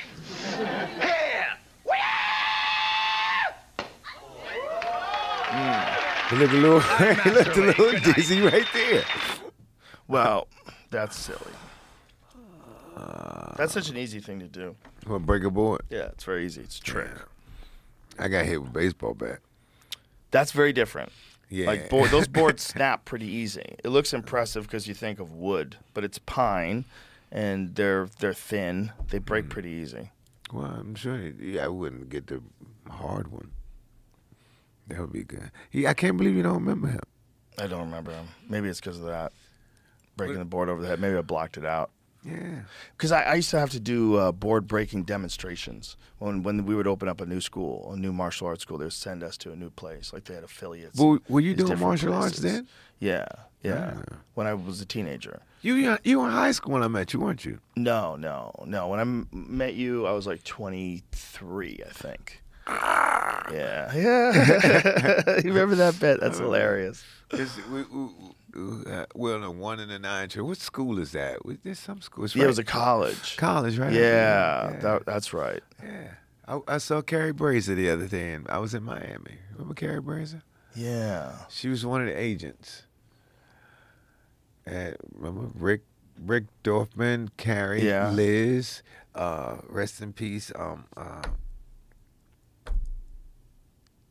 Don't say that. I forgot.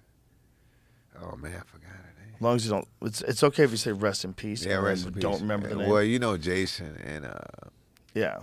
She was the nicest. Lynn. Remember Lynn? She was the sweetest girl. Yeah. And and Barry. That whole scene, man. What an interesting scene in comedy in like the early '90s in New York. Yeah. It was so. It's very interesting. That was when like MTV Half Hour Comedy Hour was popping, Def Jam was popping, all these different shows were happening. It was like there was an explosion of shows that a comic could get on. Yeah. And then commercials. Remember Reggie McFadden was Dr. Pepper commercial. Oh yeah, man. Yeah, that was his intro. Dude, I talk about Reggie McFadden all the time. Yeah, that's my man. He was the guy that when I saw him, I was like, "There's no way this guy's not the next Eddie Murphy." Yeah. Like that guy was talented. Yeah. He doesn't really do stand up anymore, right? I don't know. Unless he had a diamond mine or something like that. If you got a diamond mine, I don't think you need that. I'd still do stand up. Yeah, and the diamond mine. You don't want that. You don't want to consolidate all your businesses. But you would still do stand up if you had a diamond mine. Man, if I had I still do stand up for free. Yeah, I still do stand up. It's like Dave Chappelle was talking. He was like how we do it, how we get over, how we get through it. It makes us feel good. It makes us feel bad. All of that shit, and you can release all this stuff. Because when I lost my son, everybody's like, "Hey man, go sit on the couch and everything." And I actually took the advice and I went down to the VA.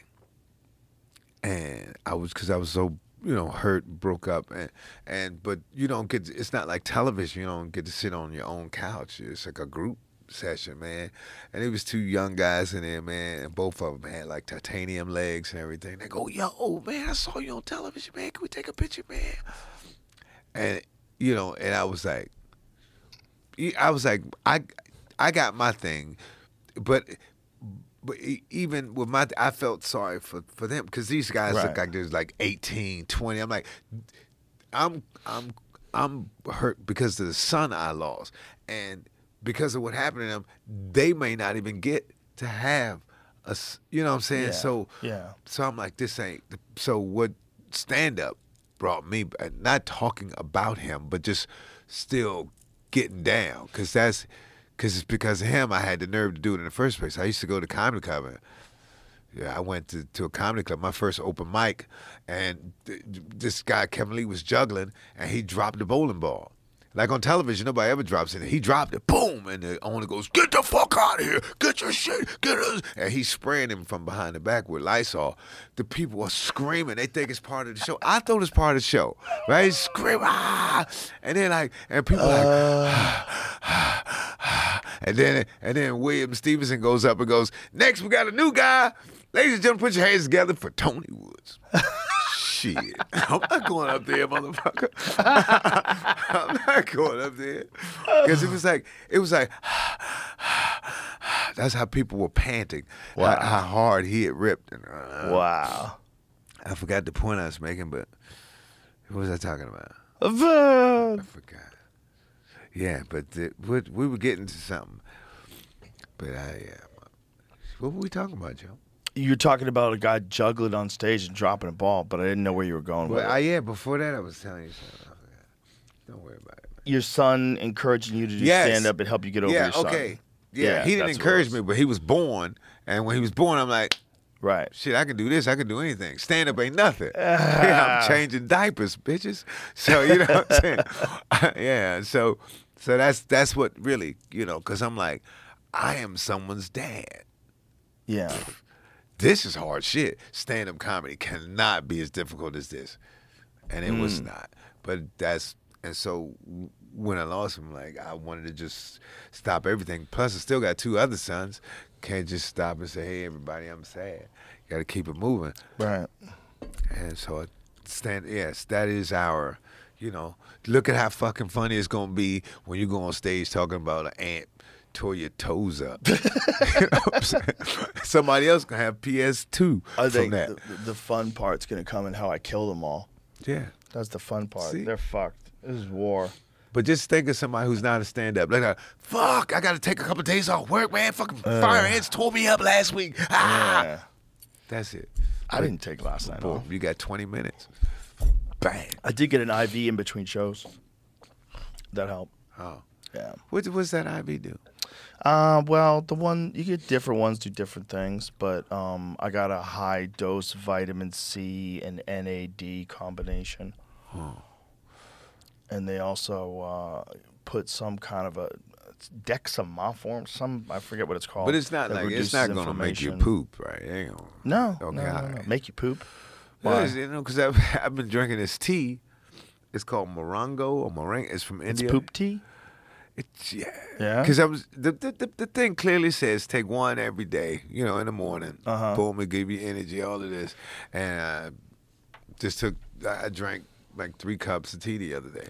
If you really want, sorry for the description, but if you really want shit to rocket out of your asshole, drink kale shakes.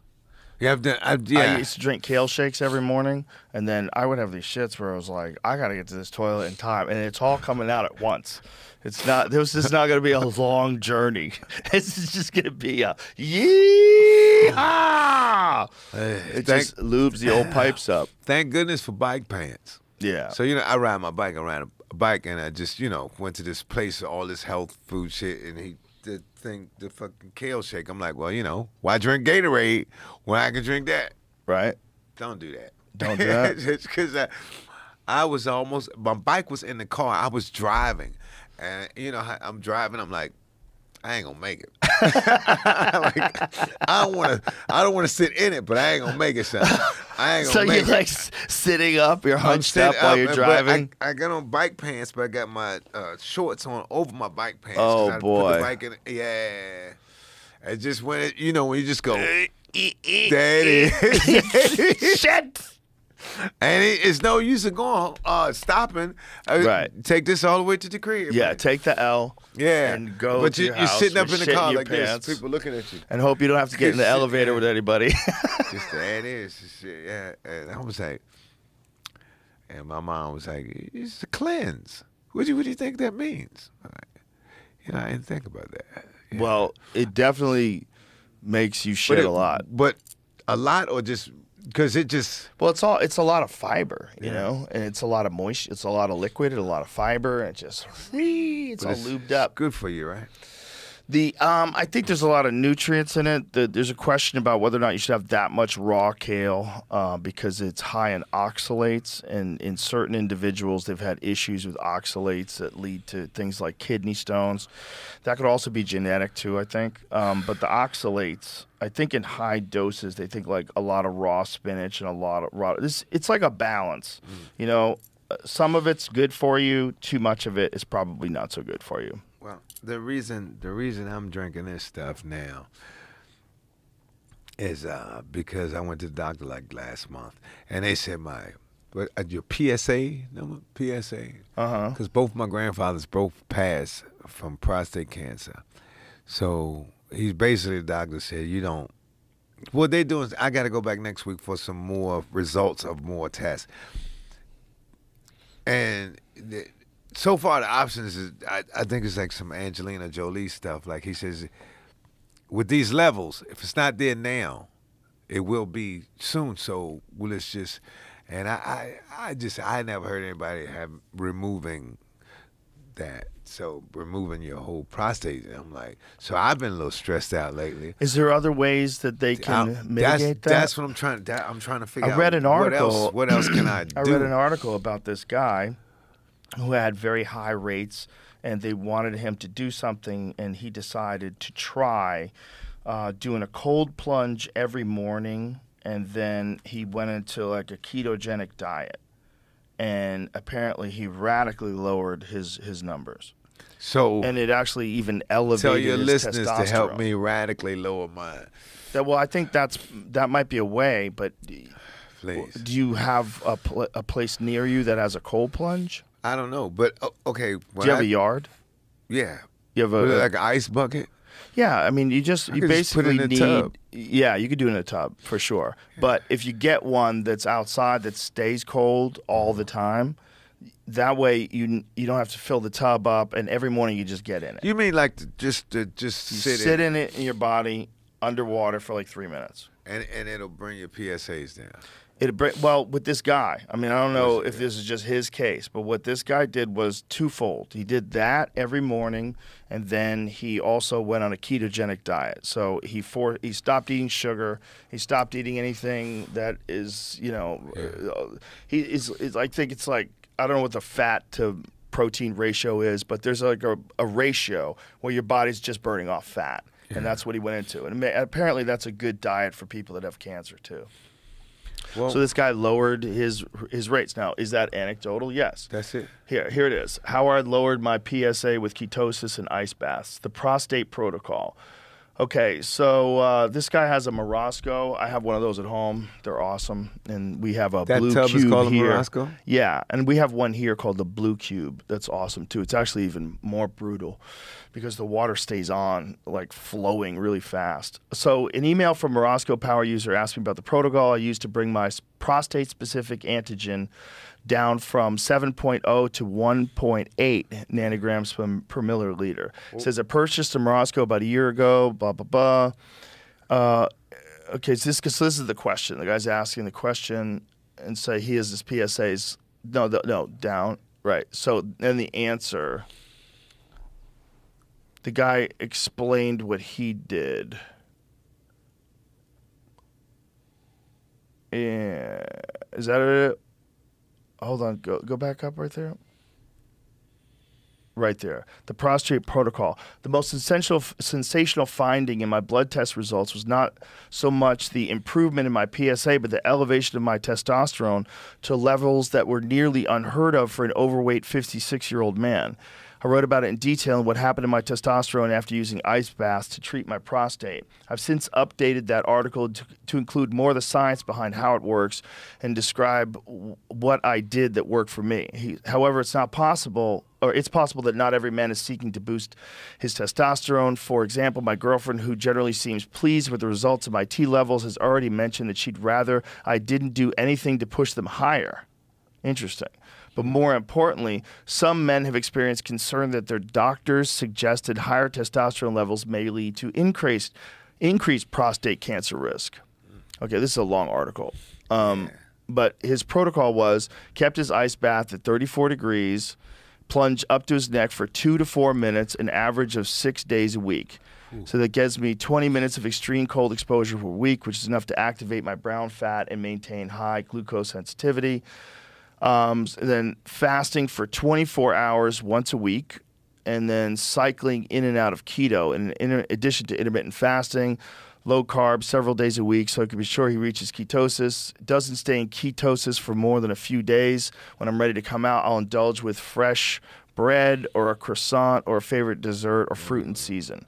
Okay, I enjoy good red wine, a dark beer, blah, blah, blah. All right. So then there's this disclaimer. I don't know if the ice bath prostate protocol will work for you. Maybe you'll adopt every practice that worked for me only to discover that it does not work for you. Everybody is different. Nevertheless, if you decide to try it, will you share your results? Yeah.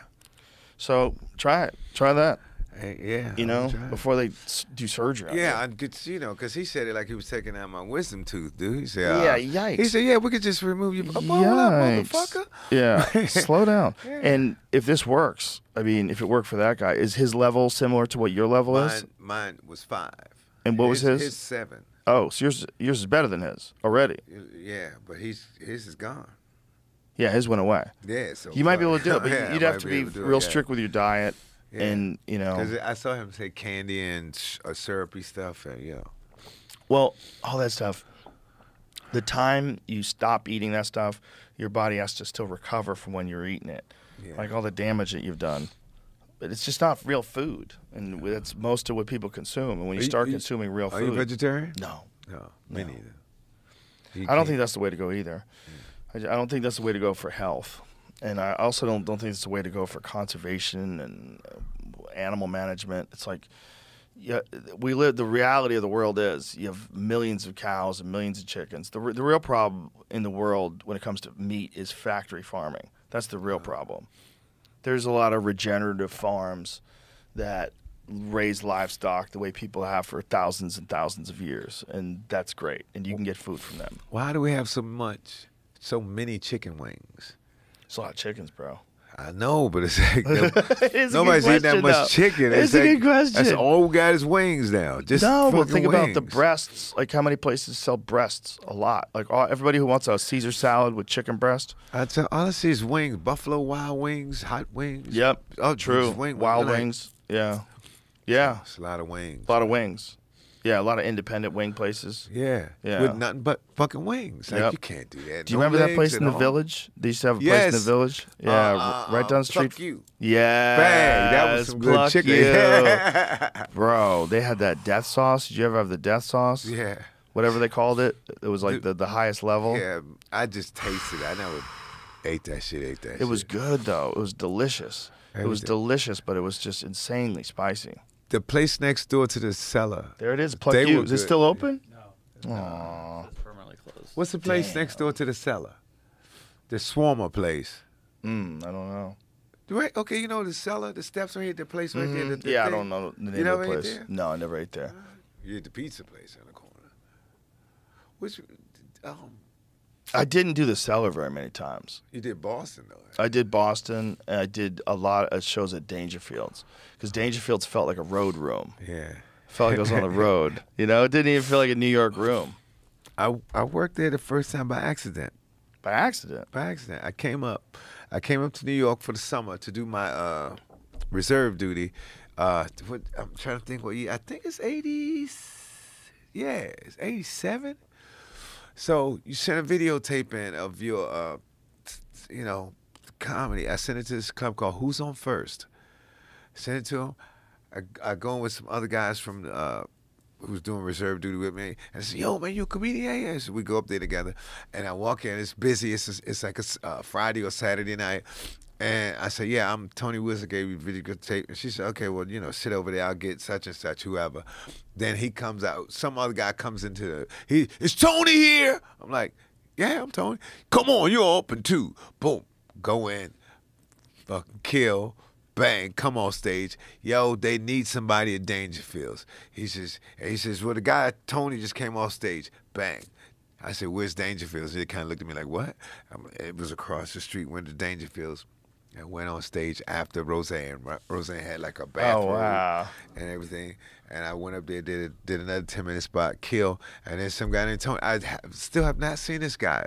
He was a white guy. He's like maybe, he was like in his 30s or early 40s then. And he was like, hey, what the fuck? What's going on here? Who's this guy doing my spots? I'm like, I'm not. They told me to, because I was innocent, but I wasn't that innocent. But I still did 2 you spots. Knew. Yeah. You kind of knew it wasn't your spot. That's hilarious.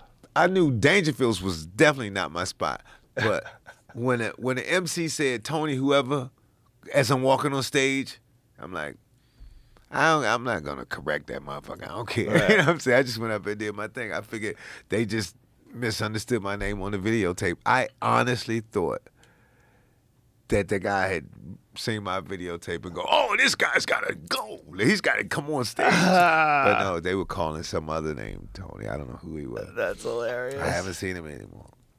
Because so when I came back to New York in '91, I never saw that guy.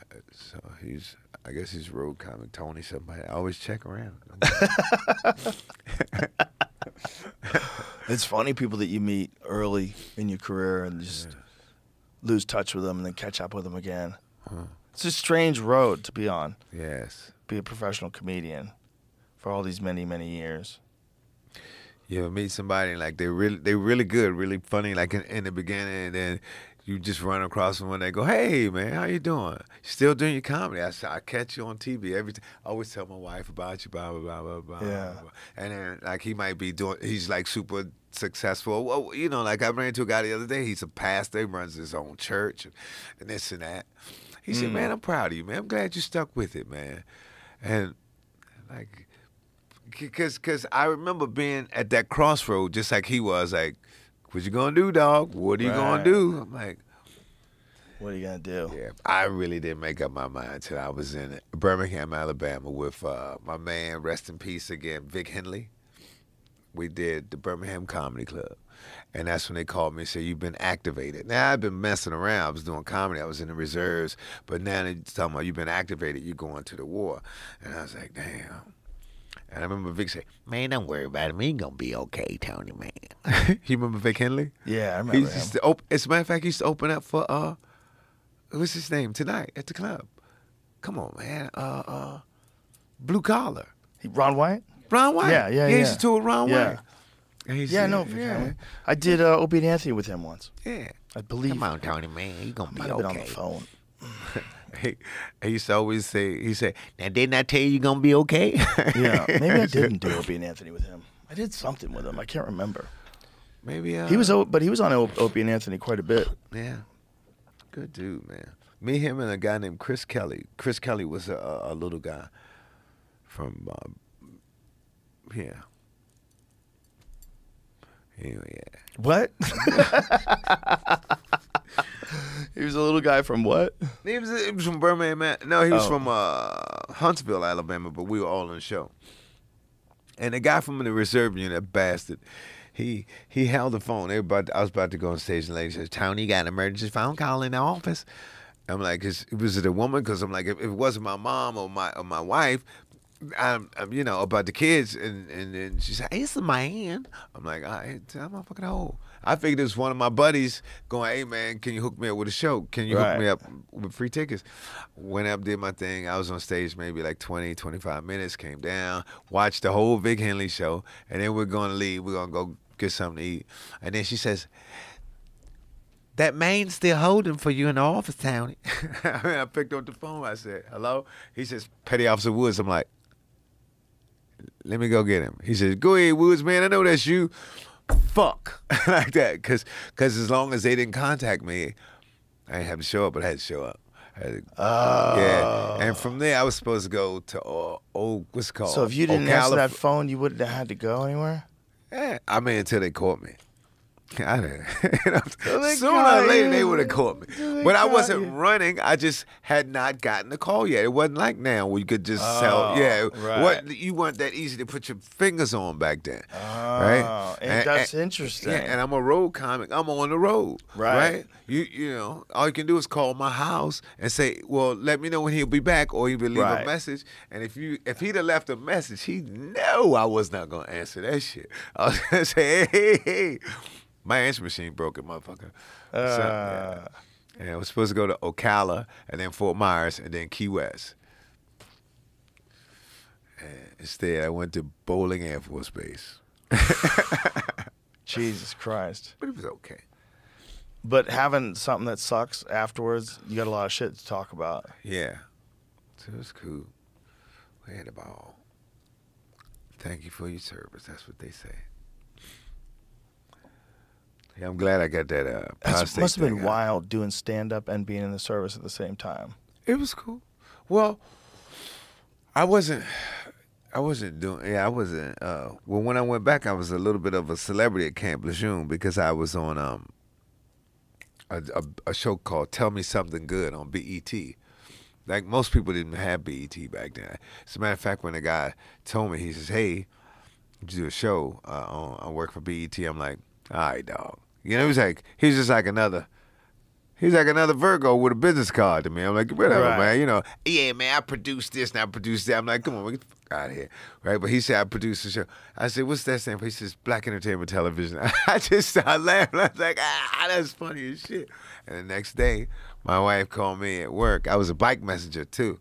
My wife called and my dispatcher said, yo, you got to give a landline and give the rest of your packages off to such and such. I'm like, for what? She says, emergency phone call. Got to call you. I'm like, fuck. So I call, and she said, you got to go home and da-da-da-da, and you should wear this and wear that and wear this. I'm like, for what? She says, you're going to be on television this evening. I'm like, well, what are you talking about? And she says, yeah, the guy from BET called, and I called him back and blah, blah, blah. I'm like, yeah, I met that motherfucker last night. He said he worked for some people called Black Entertainment Television. She says, yes, that's a real thing, Tony. I'm like, for real.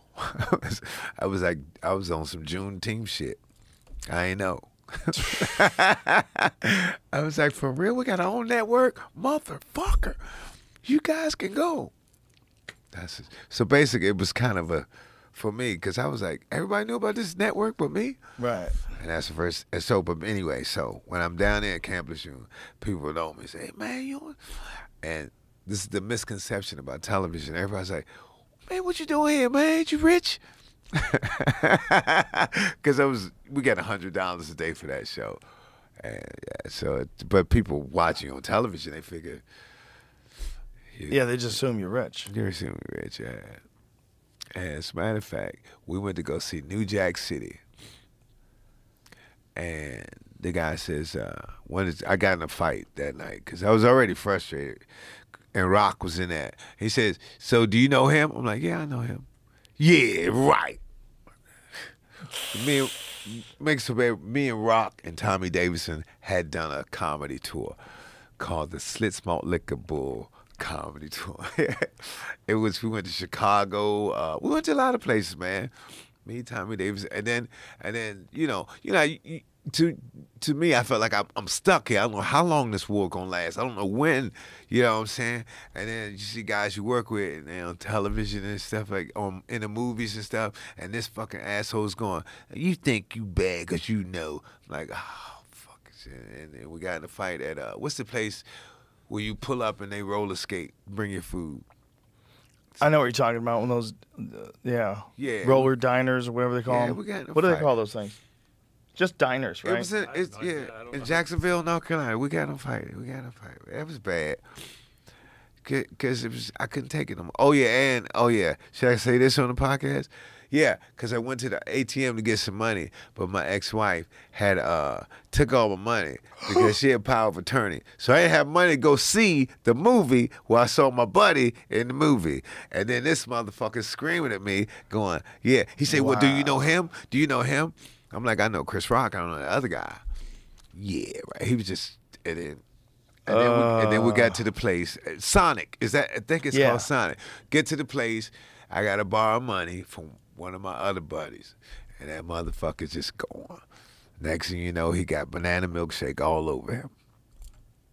So I wasn't really fighting him. I think I was fighting the person who cleaned out my bank account. Yeah.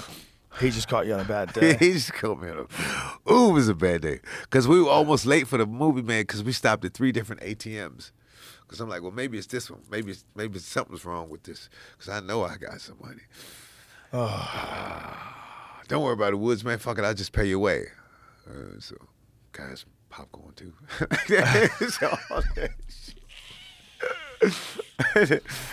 Yeah. See, comedy is very therapeutic, isn't it? Well, it's definitely the only way, other than time, to take a negative and turn it into a positive. Yeah. Comedy can do it pretty quickly. Yeah. It can change your perspective on things pretty quickly. Yeah. I feel better about the bathtub. Yeah, because that's been hanging heavy on me, man. Just because that dude said, hey, we'll just remove it. Yeah. You should probably try this at the very least. That's and I figured this was just a God sin because all of a sudden, because I'm like, I watch you and I'm like, Joe seems to know a lot of shit. I'm pretty sure he might have an answer that my primary care doctor doesn't have. Bam. That's ridiculous. See, boom.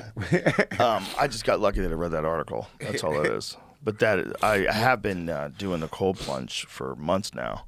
For I guess like more than a year. You do, but like for very pain? regular, like every day for months. Is it for pain? No, I do it because it makes me feel really good. When I do it, then I get out of it. You get this rush of endorphins that lasts for hours, and you feel amazing. You feel way better. Do you know what? Right next to my mother's primary care doctor on Wisconsin Avenue, and it's not D.C., it's really Bethesda. There's a place right next to it. And I'm like, see, I'm going to tell you something about racialism. Racialism. It can be so ignorant because I saw the people on the picture sitting in tubs of ice. And I said, those Scorpios are crazy as shit. and now I'm thinking, boom, maybe that Virgo should sit in that ice too. Because, no, I just had that thought of us leaving out of the doctor's office right here, and it's a place. And I'm like, who would go in there? Yeah, what? No, why you waste your time? Like, what is a cold plunge? Why? Yeah. Like, right. Yeah, but on the picture, it's like everybody's a Scorpio. Well, there's like a couple of things are happening at the same time. One of them that's happening is your body is trying to protect itself by like rushing all the blood to the center of your body. Like you're fucking freezing in that thing. Everything's like, and you have a hard time breathing because you can't relax. But once you learn how to just accept it, like that, and guy. then you just breathe. You just breathe. And if you do it for me, it's 3 minutes. I get out after 3 minutes, and I feel fucking amazing. I feel like more relaxed, more in tune, more ready to go. I know I talk about it so much; it's getting annoying. I should probably stop talking about it. But it's in Bethesda. They have them all over the place. But this one is right, and Bethesda's right. But do you know D.C. Benny? Yeah, it's right in his neighborhood. You know D.C. Benny, and what's the other girl? Wendy. It's her neighborhood too. Well, whoever. Yeah. You should get in one. I'm gonna get in one. Yeah, I'd be interested if you follow. I'll send you that. That but article. I know that one right there, and I just remember thinking, see, stupid. Yeah, I was because I tell my kids that like how ignorant hate is. It's because you can't hate somebody unless you gotta love somebody to truly hate them. You just can't hate somebody. You gotta know them. Like you can't just say I fucking hate all steel pictures. You never met a steel picture, so you can hate. I try to tell them that when they were kids, you can hate your wife because you know her. You know what I'm saying? You know what I'm saying? You can't that woman across the street with the orange dress. You can't say I fucking hate the lady with the orange dress, Right? Because you don't know her. But that one right there, boom. And so yeah. But I did a bit about. I was in Australia and I was in a tent. Another animal story. I'm sorry. I was in a tent and these people rushed by me because the music stopped playing. Ding ding ding ding ding ding ding ding ding ding like that. And they were running like maybe 10 people, like a small group. They weren't together, but they were running like. And I'm like, fuck, you're not gonna miss that much of the thing, right? And they go by me because the hallway is round because the tent is round. And as soon as I turn around, there's a tiger. Yeah, a real tiger. His face is like this big. And he's right there. He has the saddest little look on his face. And then I always say, because this is what happened, like 4 or 5 guys who sound like they've been eating peanut butter and jelly sandwiches with no jelly. They were like, because they were Filipino. But I'm not being racialist. That's descriptive. And they were popping him with some little thing, and they pulled him, and they kind of pulled him away. But he was just wandering. And when he wandered, those people ran. They drugged them. I don't know what happened. Yeah, they because he was very docile. I went to a tiger park in Thailand, and it's weird because when they're young, there's a lot of supervisors in the room, and there's like people that make because the young ones are like fast and playful, and then when they get like a little bit older, someone always has to separate you from the cats. But then when it gets to the big ones, those big ones just lay there, dude, like this. Yeah, his head was not this big. Oh, they're huge. And people sit next to them and take selfies. So you have drugged up tigers in a cage, and people like sit next to them. And that's the thing that people do. Yeah. So the point I was making about how silly race is and how stupid it is, because when they almost knocked me down, I got not popcorn, but actual corn on the cob that I bought from the vendor, almost knocked me down. And I was angry because they ran by me, almost knocked me down. And well, on stage I say, fucking Australians, but that's not what I said right then under my breath. I didn't say that loud, but then I turned around, boom. It's not that they were white or Australian, it's a goddamn tiger was coming. I don't know how that explains itself, but you know what I mean. Yeah. Yeah, because at first I was just said something bad about them because they almost knocked my soda down and my pop and my corn. But it could have been a group of black people, which I know would have got knocked down because they would have been running faster. And then they've been screaming too. They were the quietest group. Like, if there was a tiger behind you, you say, ah! You say something. Right. They just fucking ran. Everybody looked nervous, but they just ran. And I think somebody could have said, run, dude, a tiger's coming. Nobody said shit. They just ran.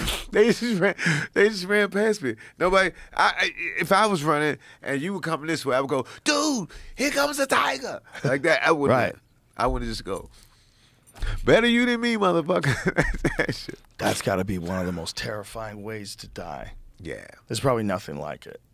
Unless you're a rat and it's an eagle or something. Right. That's probably. But it would be about the same, wouldn't it? Because his big ass hands would just go. Yeah, they would just tear you apart. But I'm just thinking for us, it'd be one of the scariest. Yeah. Because our brain is not gonna. You're gonna feel him. You're gonna hear him crunch your leg. Oh God. Yeah, and he's gonna kill you first of all. And have you ever noticed, like, a lot of animals, like you were talking about how the chimps ate the monkeys? Yeah. Because I think the butt is soft and like that's like the guts. Yeah. So they're not gonna bite your head. Right. They're gonna start. The head will bite back. Yeah. They're gonna bite your butt out. It's horrible video. No genitalia. He's literally screaming. Yeah. That's my dick, man. Like, ah! Imagine if there were things as big as chimps that ate us. You have to be real careful when you go outside. Hippopotamuses. Because nature does have this very strange balance. Like, I watch a lot of videos on praying mantises. I'm obsessed with praying mantises. It's such a fascinating insect. What do they do? They kill hummingbirds. They kill like small rodents. They kill all kinds of shit. Anything that comes near them. A prey's only that big. I know, dude. They kill hummingbirds. They hang around bird feeders and they snatch hummingbirds out of the air. You never seen this? Never seen that. Dude, praying mantises are fascinating. I never heard they could do that. And so the video that I watched was these ants killing a praying mantis. Yeah. The praying mantis was trying to kill the ants, but the ants like swarmed on top of him and then systematically cut off his head. Shit. It was wild. Teamwork makes the dream work. Yeah, Jamie's got to find praying mantis gets hummingbird. But in who was that? Woody Allen's movie when Christopher Walken was the praying mantis. I don't remember that. He's like, hey, so check this out. There's a praying mantis, right? Here comes the bird. Look how small his head is, though. Watch this, though. It's wild. Seems to know not to get too close to it. Damn. Mama! Look at that. Bam. Got you. They got him, didn't they? Isn't that insane? I mean, look at that How fucking power that insect has. How is he that much stronger than? It's What was because that? he's What was that? because it's the person who is they didn't want it to keep happening, which is rude because that bird's dead. Now that you just fucked up. Oh, the he hit praying him mantis. with one. You just hooked him with. He's got hooks for hands. Oh, so They're these, all up in his little they have throat. like the end of their hands. They just clap down on things. They're like these. Look at these Whoa, barbed it looked like hooks. he did like this. Yeah. He snags them, and look how fucking strong they are. Arachnids, like spiders, they're so much stronger than they would be if they were a person, like with our kind of anatomy, our size, skin and bones and all that stuff. That design of that exoskeleton design that a lot of these insects have, along with this insane leverage they have. He got like daggers. Yeah, but he's also just stupid fucking strong. Yeah, I saw him just do that to I didn't know they ate birds. They're so much stronger than a little mammal would be if it was that size. Like these things are insane. Like look at the fucking body structure on them. Like just that video. Don't tell me gonna kill a snake. Oh, he's gonna eat the fuck out of this snake, dude. They eat the fuck out of everything. It's an amazing design. I mean, look at the hooks that he has for these arms. Yeah, I see all of that spikes and shit. So I don't like this because they're showing this to us. Why didn't they show us the kill shot? He's already eaten That's it. a really small snake, though. That looks like they gave him that snake.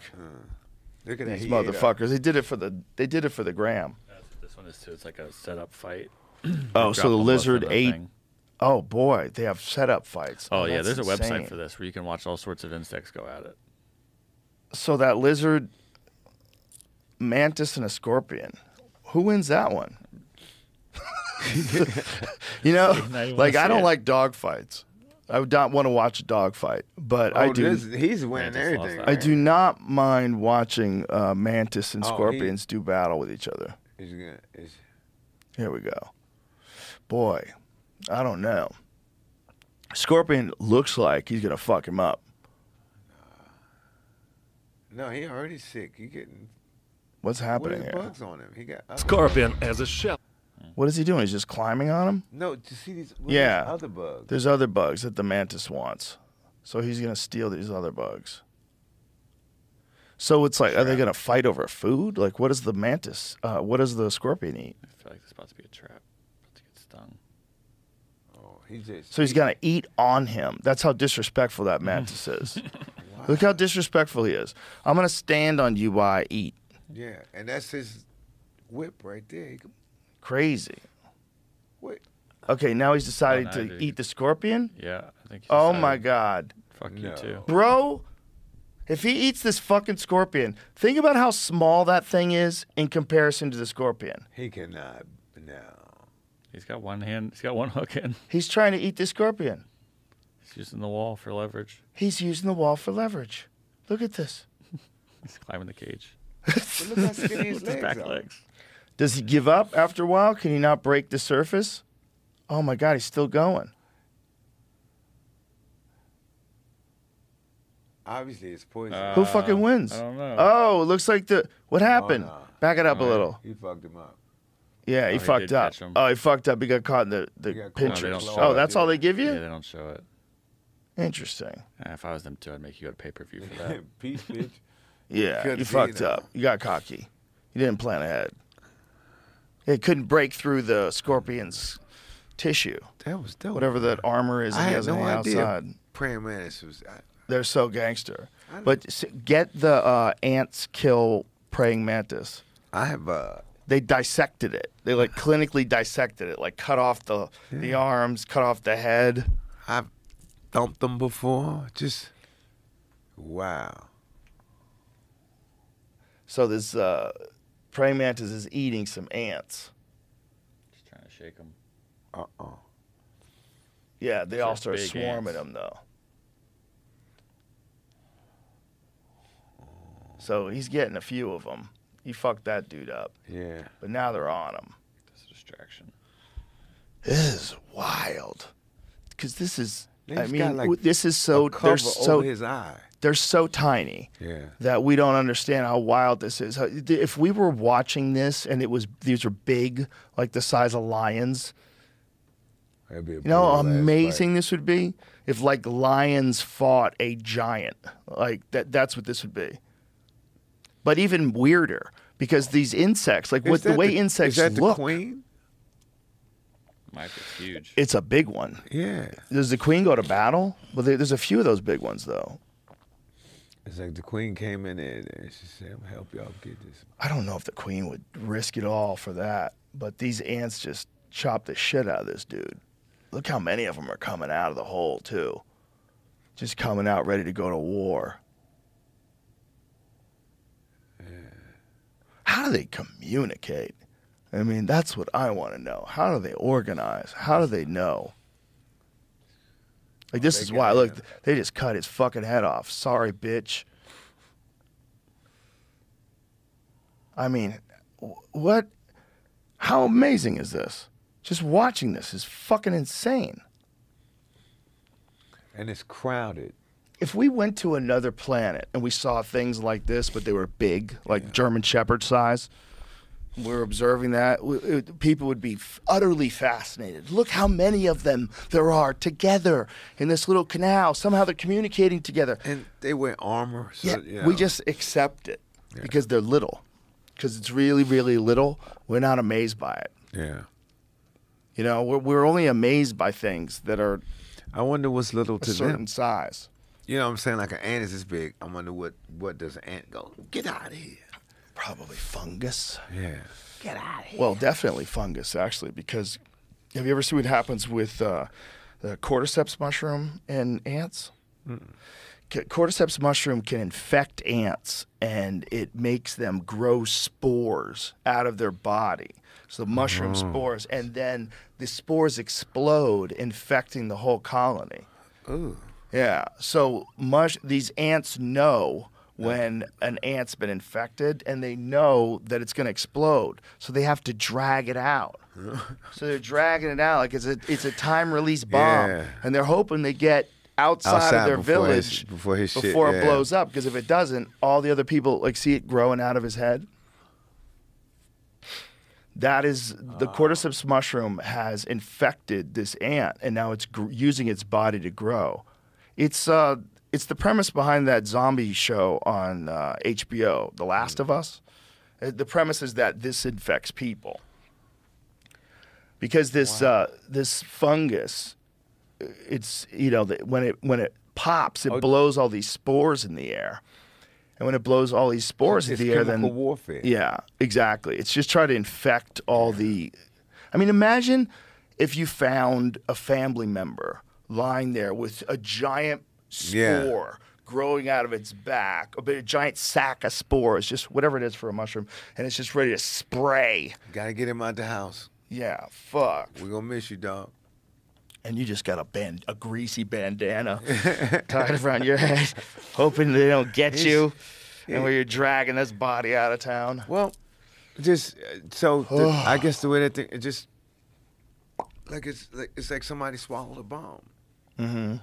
For this with that fungus. Yeah, it's like somebody swallowed a bomb. Yeah. Especially if it's in like a crowded area. Like if that happened and people people got infected by cordyceps mushrooms in like a subway and burst out into the subway and coughed and sprayed, all those people would be infected. Yeah. Question. With all the mantis crazy videos we've seen, and that ant is being controlled by that cordyceps mushroom, which is not a parasite, but many mantises are controlled by this horsehair parasite. Yeah, I've heard about this. What if that's creating that crazy behavior they do? Yes, maybe. This is what's crazy. When you put the mantises in water, that black snake comes out of its asshole. That is crazy. There's so many videos of it. Isn't that nuts? So that thing lives in its body. And look how big it is. But it can't get in the water. It hates the water. It hates the water. Look how big it is. I mean, how wild is that? Wow. That's probably why he's so strong. He's like, it's possessed. What's the name? Venom. Yeah, Venom. It is Venom. It is Venom. It's Venom, yeah. Oh, my God. It's a real-life Venom. Yeah. And he's the praying mantis is going, I'm going to die. You're not going to die. It's a real-life Venom. Wow. That is crazy. That's nuts. Look at it. It's just like an evil snake that lives in its body. And look how yeah. It even looks sinister. It looks alien. Like just thinking that something like that would live in something that size. Yeah, and he's not letting him out, is he? I think it's out now. It's out of his body, but his mind no, ain't it's right. still attached to his butt. Ugh. Is it trying to climb back in? Yeah, but just imagine. Oh my God, is it trying to climb back in? Is that what's really going on here? It's trying to climb back up his butt. And he's trying to eat it. He's like, fuck you, you've been inside of me. I'm going to put you inside the other way. So he doesn't even know if he did that, it would probably just make more of those in its gut. And is that just regular water or they got something in it? That's a good question. I think it's just water. I wonder, like, if you eat it, if that thing grows in your gut, or if... Oh, man. If that's what how the cycle is created. Yeah, because it seems like he wants to eat it. Maybe he wants to be Venom again. Yeah. Maybe once it gets out, it'll become a bitch. Yeah. It's like, I don't even...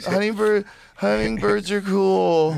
I don't want to kill hummingbirds. Like I'll just eat dead bugs I find laying around. He was sick and just a man. He said, and his buddy said, I killed a bird. I did this. He said, fuck out of here. But he was Venom. Yeah. Is that a large percentage of mantises are infected by that? I had heard that. This other article about it says that the parasite is what forces them to go into water. Oh, to get the fucker, to get him out of here. Oh, so the parasite forces them to go into water so it can hatch? I don't know. Well, that was the case with grasshoppers, right? With grasshoppers, we talked about that before. It was that there's this parasite it's some sort of a worm, aquatic worm, and it grows inside the grasshopper's body and then convinces the grasshopper to commit suicide so it can be born. So it just takes over the grasshopper's brain, like, get in that water, bitch. And it comes out of the grasshopper's body. Wow. Yeah, so it's piloting the grasshopper. Can this thing be the grasshopper? Could it be the grasshopper? A praying mantis, can he beat up a grasshopper? Oh, yeah. Praying mantis will fuck up a grasshopper. Oh, so they were better. I think I bet a lot of the insects have parasites inside of them. Yeah. I bet it's probably pretty common. It's an interesting relationship. Like, what's his name? The little guy with the hand, Napoleon. He had a parasite? Yeah, syphilis or something. Oh, yeah, that's VD. Yeah. But a lot of people have toxoplasmosis. What's that? Toxoplasmosis, I think it's called Toxoplasmosis gondii. It's a parasite that is from cats. So the way cats get it is they get it from rats, and when rats get it, rats, for whatever reason, when they get this parasite, their testes swell up, they get hard-ons, and they get sexually aroused at the smell of cat urine. So it tricks their body into thinking that cat urine is like hijacks their sexual reward system to like seek out cat urine. So they're going after cat urine and it erases their fear of cats. So what it's doing is encouraging them to get killed by cats. So the cats eat them, and the only way this toxoplasmosis reproduces is inside the guts of a cat. And then the cats shit it out, and that's why they tell pregnant women to never handle cat litter. Whoa. Because you could handle cat litter and get toxo, and it could be very bad for you and the baby. Napoleon's retreating army felled by parasites. Boom. Interesting. This Wow. podcast is like the learning Lion shit, King, dude. man. It's We're like the learning circle shit, of life, bro. We're son. learning Boom. shit. Ever since his catastrophic retreat from Moscow, the terrible losses suffered by Napoleon's soldiers have been blamed on hunger and the biting cold of the Russian winter. But according to new research by French scientists, the fabled Grande Armée, reduced to 30,000 men by December of 1812 from a total of 600,000 to 700,000 just 6 months earlier, was actually felled by parasites. Researchers led by Dieter Rault of the National Science Research Center in Marseille. How do you say that? Marseille? Marcel? Yeah. Have analyzed the DNA of 72 teeth extracted from 35 skeletons removed from a mass military grave near Vilnius, in present-day Lithuania in 1995. They found minute traces of microbes associated with typhus and trench fever, deadly diseases transmitted by fleas and lice, in the dental matter of 10 Neapolitan soldiers, the newspaper Le Figaro reported yesterday. Well, they had to all get it because it's cold. They're fighting in the winter, so they got to be huddled up. So yeah, so everybody yuck. So typhus, interesting. So there at one point there was 691,000. It got down to 30,000. It was all from parasites. Most of it. It said cold and hunger did most of it, but great tolls definitely from disease. Wow. And if you're cold and hungry, you bundle up together. We're talking about 600,000 people dying from either being cold or fleas. In 6 months. Holy 5,000 a month. shit. It's like 3,000 a day. Limbs were falling off. my It was God. nasty. They looked just Oh like my that God. that ant you just saw. And then the sanitary conditions when you have that many bodies. Like, where are you putting these bodies? They're gonna all rot. Who's gonna be around? Who's healthy enough to move these bodies around? And just imagine you build a house on that land. Oh, Jesus. Weren't there You wolves there too? You dig up The wolves. That's my absolute favorite story of World War I. what? In World War I, they had to have a ceasefire between the Germans and the Russians because there were so many of them getting killed by wolves. Damn. So they said, let's stop killing each other and kill these fucking wolves. And so they killed the wolves and then went back to killing each other. Right on, as you should. Ugh. But I'm sure the wolves are like these guys out here fucking up. Well, what would happen is they were fighting trench warfare. So someone would get shot and they would be screaming. And maybe they'd be way the fuck over there, and it's nighttime, and these wolves get in those trenches, and they smell blood, and they'll pull that motherfucker out of the trench. Ooh. So people are screaming while they're getting eaten alive by wolves. So you're sitting there huddled with your rifle, and you can't jump up because the Germans will shoot you, Yeah. or the Russians will shoot you. Yeah. And then It's one or two. It's the wolves or the. and so they had to have conversations. So they were sending scouts out, and they would disappear, and then they'd go find a boot, and they're torn apart, bloody clothing, and they realized these people are getting swarmed by wolves. Ooh. There were so many wolves up there that the wolves had taken to hunting people because they'd eaten so many soldiers. Yeah, so it becomes a primary food source. Like dead human beings left on the battlefield in World War I were a primary food source to the wolves in that area.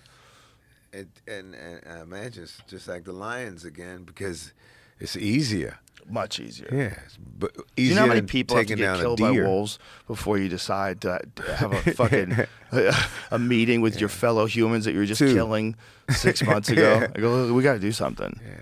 We're losing too many guys to wolves. This is Ceasefire, crazy. man. We got to admit, we hate each other, but we hate wolves more. That's so. Wolves used to be terrifying. That's what Little Red Riding Hood was all about. That was what the Three Little Pigs were all about. Like, they were fucking terrifying. And somewhere along the line, people forgot to be scared of them when they killed them all off in the West. And so they're like, let's bring them back. We miss the wolves. Let's bring them back. Like, are you fucking sure? The wolf was probably one of the first members of the LBGSTMJ. Because remember, he just went in there to put on that dress, man. Remember he had a dress on? And she came in. That's she goes, right. Yeah, she said, hey, what you doing?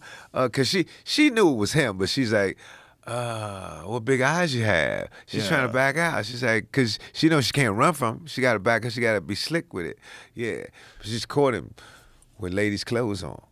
Do you know there's a cartoon of that from like 1930 something, and instead of a wolf, it's a Jew.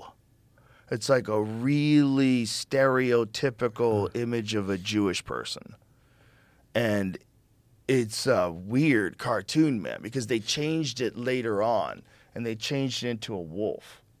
Make sure this is true, because with AI today, you never know when you're getting fooled by something. Changed into a wolf.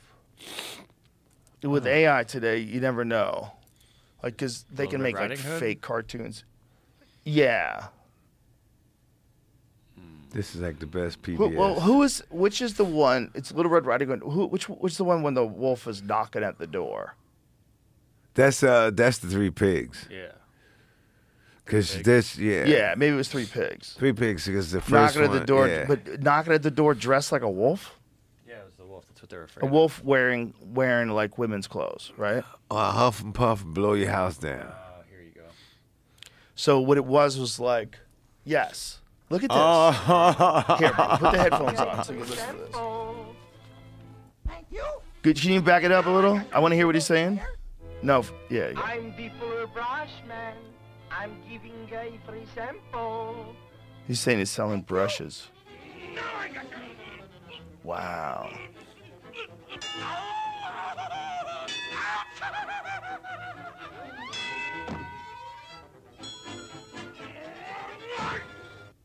Wow.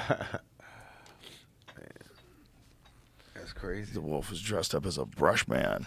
Imagine being a dude who sells brushes back in those days. It's a hard way to make a living. See, what's the movie that Seth? What's his name? Is it Seth, the comedian, the actor? Seth Rogan? I guess that's. Is that him? Seth Meyers. With curly hair. Seth Rogen.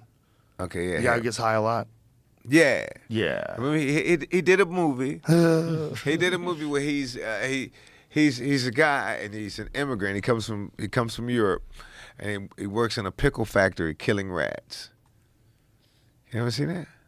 No, I didn't see that. It's called An American Pickle. He wakes up Yeah. after a coma. Or Is it something. good?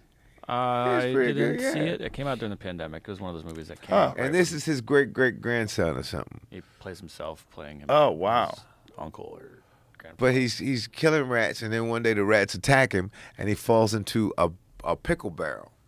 The place closes down and all this other stuff. Years go by. Basically, he lived because he was pickled. It's comedy. But he lived in here, and he comes back, and then boom, and they go, the only living relative you got is this guy. And he's like, because he knows how poor he was. He goes, you have more than one pair of socks. He says, yeah. And just, because for him, he just wanted to have more than one pair of socks. He wanted to have seltzer water. Bubbly water. Yeah, that's Sign of class. yeah, that was his great, yeah. And now he's got a fucking seltzer machine in the kitchen. Hey, Coach, you're doing really well for yourself, Dan. Yeah. So you just gotta see it. It's just a sign of the times. Like a guy who was an all right guy back then is a piece of shit now because the things he said and the views that his great grandfather. He says you can't say that now. Right. Just watch an old movie. Yeah. They used to beat women up in old movies all the time. They always smack. Look. Smack. Yeah. Yeah, They smacked women all the time back then. What, Just that alone. Yeah. But I just saw a movie with Sammy Davis Jr. It's an old movie with Sammy Davis Jr. I think he's making fun of Miles Davis. I don't know. But he's a really good trumpet player, but he's an asshole. And, you know, he's playing this new kind of jazz or whatever. And Cicely Tyson is in it. She's his girlfriend. The girl who played Walona on Good Times. The one who sings, "Ain't we lucky we got 'em." Yeah. She's in it, and her and Cicely Tyson get into a argument, whatever, and then Sammy Davis Jr. just comes up and boom, punches her in the face. Yeah. Yeah, Walona from Good Times. He punched her right in her damn face. Wow. I think it was, and he used all real jazz musicians. And did you ever watch Good Times? Yes. Remember the janitor, Yes. Bookman? I never knew he was a famous jazz musician. He was in it too. He was in the movie too. It's called, I don't know the name of it, but it's Sammy Davis Jr. It's got a lot of, Morgan Freeman is in it, but he don't have a speaking part. He's an extra. That's how old this movie is. And so Sammy Davis Jr. is supposed to be making fun of Miles Davis? He's like doing a Miles Davis. He's like he's a good trumpet player who, because all the jazz guys are in it except Miles Davis. Dizzy Gillespie's in it. All these are real jazz musicians. Could Sammy Davis Jr. really play? No, he couldn't play the trumpet. So is he faking it? Yeah, look, Ozzie Davis. That's Cicely Tyson.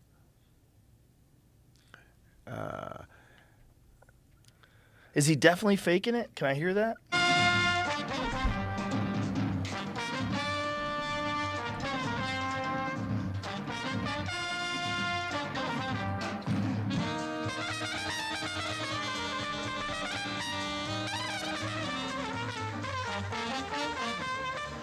Boy, it sure looks like he's playing it. Yeah.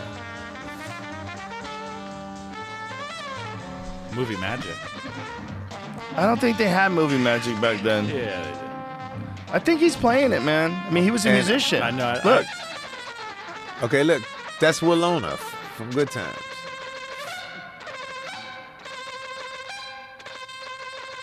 And Frank Sinatra Jr. is in it too.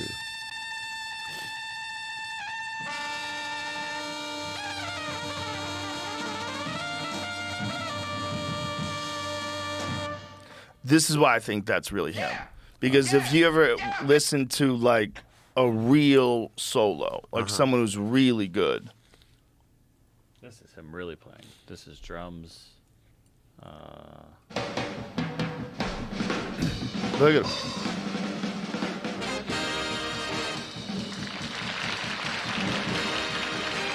Yeah, that's 100% him playing that trumpet. Oh, two different things. Did you see when he? There's no way a guy who plays drums this good would ever accept using a fake trumpet sound. Depends how much money they're paying him. I think he knows how to do it. It was his movie. He did it, I think. I guarantee that guy could probably play everything.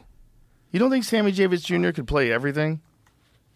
He was a serious musician. Jamie, I think you're hating. I just I think you're said slightly movie. hating. No. I think What'd you perhaps say? you're hating. He can play it. Okay. Yeah, there you He go. plays trumpet and drums and But you know, it's like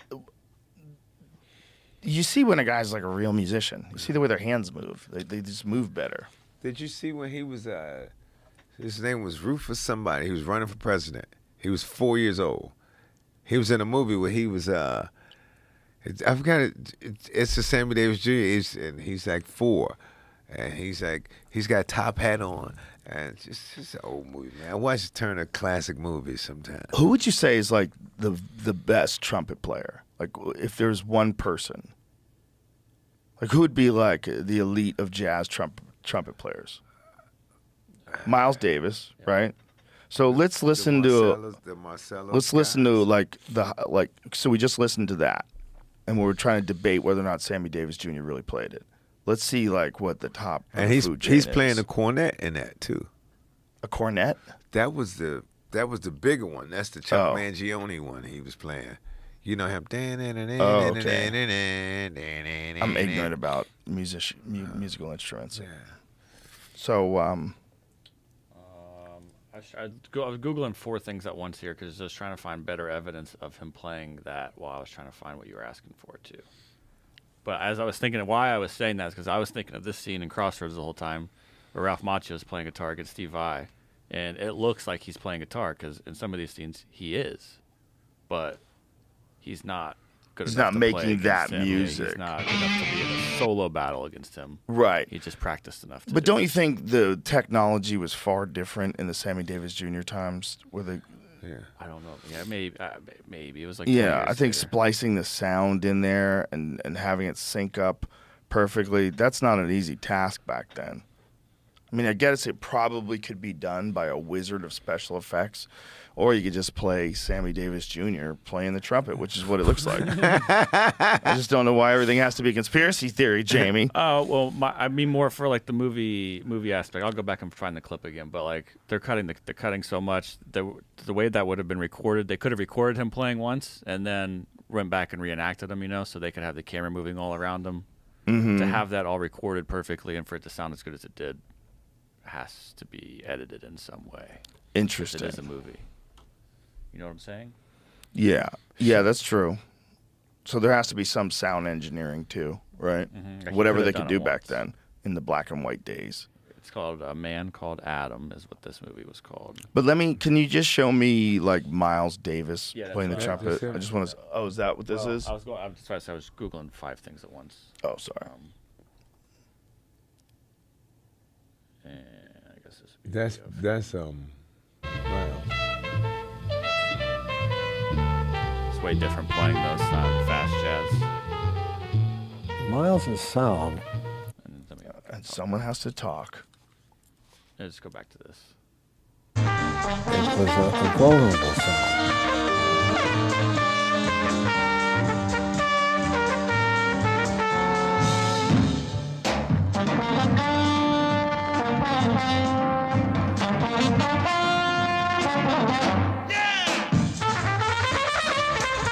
Look, Claudia, I have been in.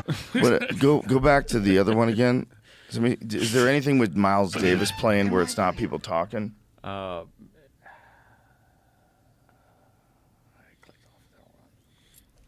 Speaking of Miles, she was his wife. Hmm? Cicely Tyson was his wife. She was married to Miles. The music written by Miles. Here we go.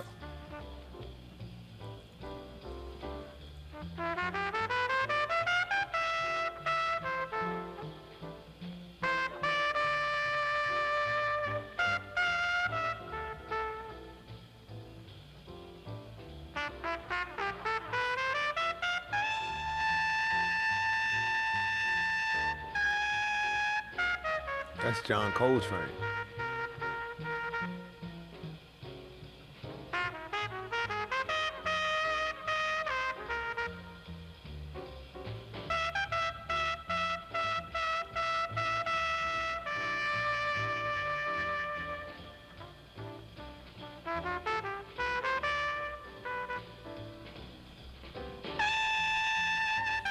It's something that people really love about jazz, the improvised aspect of it. You know? Niggas smoke cigarettes and play instruments. I didn't really enjoy it that much until just now. I like that. I was listening to that. I was like, oh, this might be the way to do it. Yeah. Like, don't do it while you're doing other stuff. Yeah. Just sit there and listen to it. I like things without lyrics as background music. When I write, I like to play like classical music or maybe music in other languages so I don't know what they're saying. And I just hear, so it only like gets in so far. I'm not thinking about their words. Lately, I've been listening to a lot of this healing, this chanting stuff like the waves. Yeah. Not water, but it's you see it on YouTube all the time, and it'll say it heals you, or you can sleep for 2 hours and wake up like you slept for 8 hours. It's just like it's just. Oh, I think I know what you're talking about. Megahertz or something like that. Yeah. Binaural beats? That's right. Yeah, binaural beats. Yeah. I gotta start remembering the names of this shit. I don't know if that like helps you where you don't need as much sleep. What is it supposed to do for you? What are the pros? Definitely puts you in a relaxing state. There's this big talk about 432 hertz. It makes me. I'm gonna tell you. It feels like I'm like a egg, like not a egg like a chicken egg, but those eggs you have on like a piece of furniture. You know, like something you put on the coffee table. And it's on a pillow. And when I listen to that music, that's how I feel like I'm on it. I'm just like I just sink into the bed, like, but it's not the bed I'm sinking into. It's the sound. I sink. I don't know how to, like, it's like I just kind of sink into the bed. I'm just there, but I'm not like laying on the bed, and I'm just, and when I wake up, I feel like, let's go. Really? Yeah, and it's not music, is it? It's more like just sounds, but it's good. And so, how much time do you do it for? I sleep to it. You sleep to it. I sleep to it. Like if I gotta catch a flight at whatever time at 7, and I know I can't afford to sleep too long, but I know if I put that on for 2 hours, boom, when I will get up and I get up and I'm good. I won't be like, oh my God, I gotta go. I'm not like that. I'm like, let's go get it, because I slept like that porcelain egg. So are you listening to this on headphones when you go to sleep? I just play it on my iPad or something like that. Just put a speaker? Or either I put my earbuds in, but one always fall out. Right. But if you and even when they show the picture of the music, it's someone he's just floating. He's like in your shit, he's just floating. And the ones you listen to, like, how long does it go for? They got some of them for 10 hours, 6 hours, 3. 10 hours. You could just put up there 2 hours of sometimes it's under Zen sleep music or healing music. It just it's good. That's interesting. I haven't experimented with that. I'm gonna now. Now that I'm thinking about it, I'm kind of interested. And I'm gonna get in the hot and the cold tub at the same time. Yeah, I'm interested in it now. Yeah. Can you pull that up? Because when you see it, you'll see what I'm trying to describe to you. How you feel when you're sleeping. It makes sense because music has such an intense effect on people, intense effect on the way you feel. Like, gives you goosebumps, gets you excited, gets your body moving. And it just makes sense that it's interacting with us in a way other than, like, the obvious we hear it. We don't just hear it. Like, it gives you emotions. It sort of changes the way you feel. Anyone in particular? Go up. It's because it's one where a guy's just, like, laying there. Like that one. That's it? Okay. Is this here? Let's hear it. Put the headphones on. Yeah, that's it. So you sleep to this? Yeah, I do. I want to lay down now. It's good. Wow. This goes on for 8 hours? Yeah. Well, how many 11 hours? hours and 16 11 minutes. hours. It's perfect. That's what I need. 11 hours of sleep. It's also good if you're a YouTube subscriber or whatever. You just, put it on your phone, shut the thing. It just restarts. It's like a loop, I think. Yeah. This could be very psychedelic. It's good. You know, you could have some wild ass dreams steered by this music. I could drink, wake up. It's like, you know how you're like, none of that. Yeah. Like, just if I have eaten, I don't feel full. If I have not eaten, I don't feel hungry. Yeah, it's just kind of. I'm just with your fancy pill. I'm just there somewhere. You know what I'm saying? Just like, locked in. Yeah, but it's not like I'm laying on a table. It's like I'm right here. Floating. You're good. Yeah. Like I'm going to try it. Yeah, I'm going to try it. I've used noise machines before, but I kind of like just sleeping. I like to hear things. Oh, the dog gonna love it too, man. Yeah? The dog loves it. The dog, my mom's dog just sleeping like that. Quick update. This is the guy who played the trumpet for him. Put that music What's that? on, son. This is the trumpet player from the movie. Oh, that's the guy from the movie? Yeah. Trumpet playing was done by Nat Adderley. Oh, so it wasn't actually Sammy Davis Jr.'s trumpet? It was overdubbed. Oh, my God. Jamie's right? This motherfucker, we call him a conspiracy theorist, but he was right. I have to agree. How did you know? Because I went to school to make sound for movies and stuff. That's what you do. 99% of all sound in a movie is redone. It's not recorded live. I just naively thought that Sammy Davis Jr. wouldn't want another man to play trumpet for him. It's almost impossible for them to have recorded that in that setting, and it sounded that good. Yeah. Because they were in a space with production. There's 100,000 people. You know, there's some people around. No one's talking. shutting up. Think of all at your shows. You know, no one can make a sound or it kind of ruins something. And if he's playing a one-time performance, Glasses, people walking in, people walking out. Like they're in New York, so. Interesting. I heard Tommy talking about this. He said in his first taping, people were walking around in the background and stuff, and the people that they were like, "We can't use this one." He's like, "But that's the performance that was good, so you have to, you have to use that one," and they did. Yeah. But he was like, "You can't worry about that stuff." Wow. So there you go. Yeah, people do weird stuff with sets sometimes.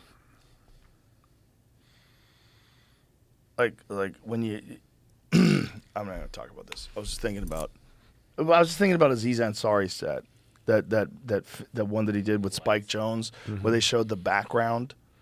Like, it was just so distracting to me. Like, I didn't understand why they would do that. Like, you could see the people working in backstage while he was on stage. It was like at an angle instead of like straight on at him. It was like at an angle where you could see like the sound guy and everybody.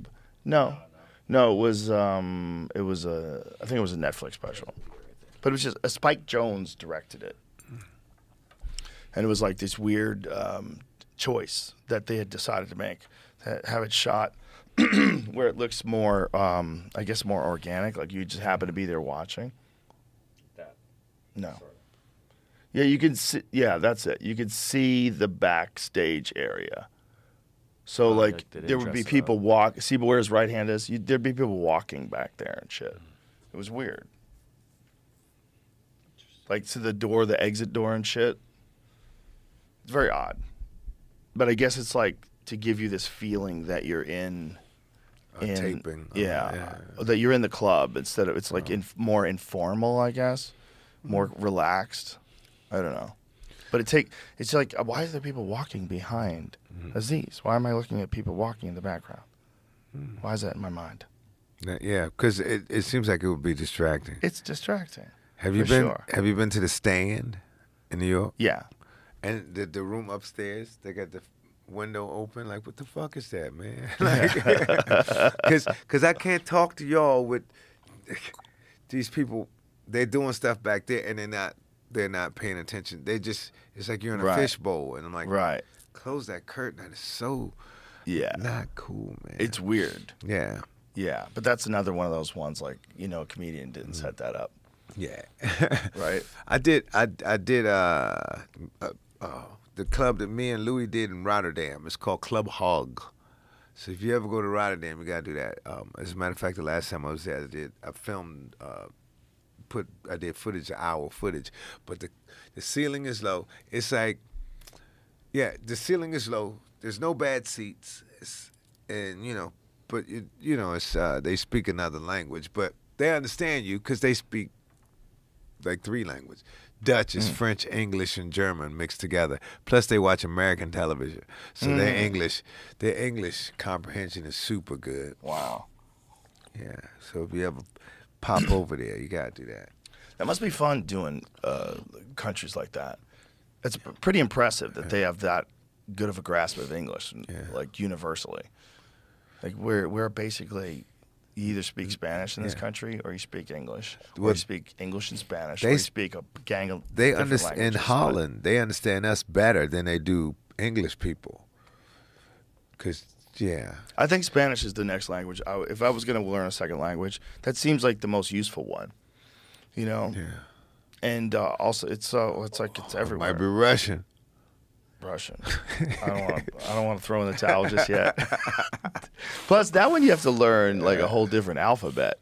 You have to learn all the way they write their letters and everything. It's like very strange. It's so cool looking. We all stopped popping out like that ant who had that fungus, that shit. All the Russians come with their gas masks. Right. you smell the trees burning. Yeah. Yeah. Do you get worried about this whole Ukraine war thing? It seems a little. Speaking of Amsterdam, we're in Amsterdam. There's a Russian comedian over there. He's doing a spot at the Comedy Cafe over in Amsterdam. And we're like, hey, you guys. And he goes, that's just media. There's no war. That's what these Russian people say. There's no war. So the Russians don't believe the war's real? Maybe that was just that group. Because they just said, no, that's ridiculous. Well, here's the thing. Russia does not have an open society. Like, you can't just print anything you want in the news. Yeah. You can't just, they don't have the kind of freedom to talk about stories that we have in America. They have control of their internet. So, and they also punish dissidents. They punish people. So if you're over there, you want to believe what they tell you. Who knows what they tell? What do the people in Russia think is going on with Ukraine? We didn't get that deep into it. Because of course, one of the other comedians said something to them about the war, and they go, "That's not true. That's just that's what they put on television. They want you to believe that, but there's no war." Are there the Russian equivalents to people that tell you that Trump won the election? I guess probably, yeah. Trump won that election. He's my president. Yeah. That's maybe the Russian equivalent of that, but in America, Florida, at least wear you the have shirts with the flag on them. I don't need a mask. I'm free. If you are like in Russia, how much access to the actual news do you have? I don't know. How much access to like the way the whole world? How dangerous is that for you? Like if you decide to use a firewall, some sort of a but VPN. These people were in Amsterdam. This guy, whoever he is a big comedian in Russia, and they were doing something there for all Russian audience. And they looked at us like we were. I wasn't doing the questioning. Like you're naive. Like, you guys believe that? Like, that's not even real. That's just media hype or something like. Damn. Like, wow. Imagine being that confident. Yeah, they were. Like, why would you be that confident? They were. They were that confident to tell us. Yeah, basically, you don't know what you're talking about. Please don't believe that. Like that. And there was some comedians from England, and there was us from America, and we all said, no, there's a war. No, it's not. We're going to do our comedy show in here tonight, and we're going to laugh it up, go do what the fuck you fucking Americans and English people do, and Dutch people do. Yeah. It's like, wow. Wow. If you don't know, you don't know. It's not that he didn't know, right? So he doesn't want to talk about it. That's what it sounds like. Yeah. But it wasn't just one person. It's like, like, hey, what do you guys think about that? Oh, come on. Enough with this already. Yeah,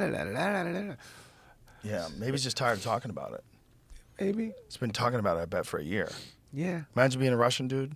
Everywhere you go, they're asking you about Ukraine. You're like, what the fuck do you want me to do? Yeah. What do you want me to do? I'm over here selling watches. Yeah. What do you want me to do? Yeah, It's just weird that a comedian is running the country. Wild. And you saw him play the piano with his dick. No. You didn't see that? No, I didn't say that. I said, did he do it, though? No. He did. No. That's what was going on across the street. That's no, okay. But didn't Zelensky do something like that? Oh, I don't know. Oh, I don't know. No. I think did he do that? Yeah, I think it was like part of his act. Oh, but I was talking about the guys from Puppetry to Penis. Right. They had their show. Me and Greer were in this venue, and he was in that venue. So we all okay. I'm confused because I think I watched a video of Zelensky doing this comedy routine where he's like in front of a piano.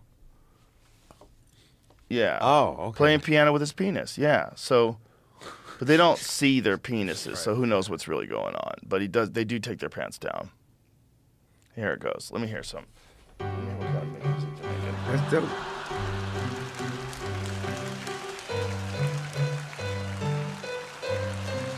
No, they're not really making that noise, right? I don't think that. You were skeptical before. And you want to believe that one serious? No, I'm just kidding. You think that one's real? I'm very skeptical. Very skeptical that was real. Yeah, no shit. You can't even see the piano. There's probably no. Nah, Tony that's Woods, not I love you. Thank you for doing my club this weekend. Man, Very thank excited. you for having me. Very excited to have you. Show the world. Let them know. Tell everybody your social media so they can follow you. What am I? I'm Tony Woods with a Z on Instagram. And then I got a website too, man. TonyWoods.com? I don't know. the Tony Woods. I think it's Yeah. Woods. Is that it? TheTonyWoods.com. Yeah, that's my right. thing. That's me. All right. Thank you, Tony. And I'm supposed to be doing a special the first week of August. With Dave's supposed to produce it. It's up in New York. Beautiful. Yeah, I don't know if I'm supposed to say that. Too late. Too late. Bye, everybody.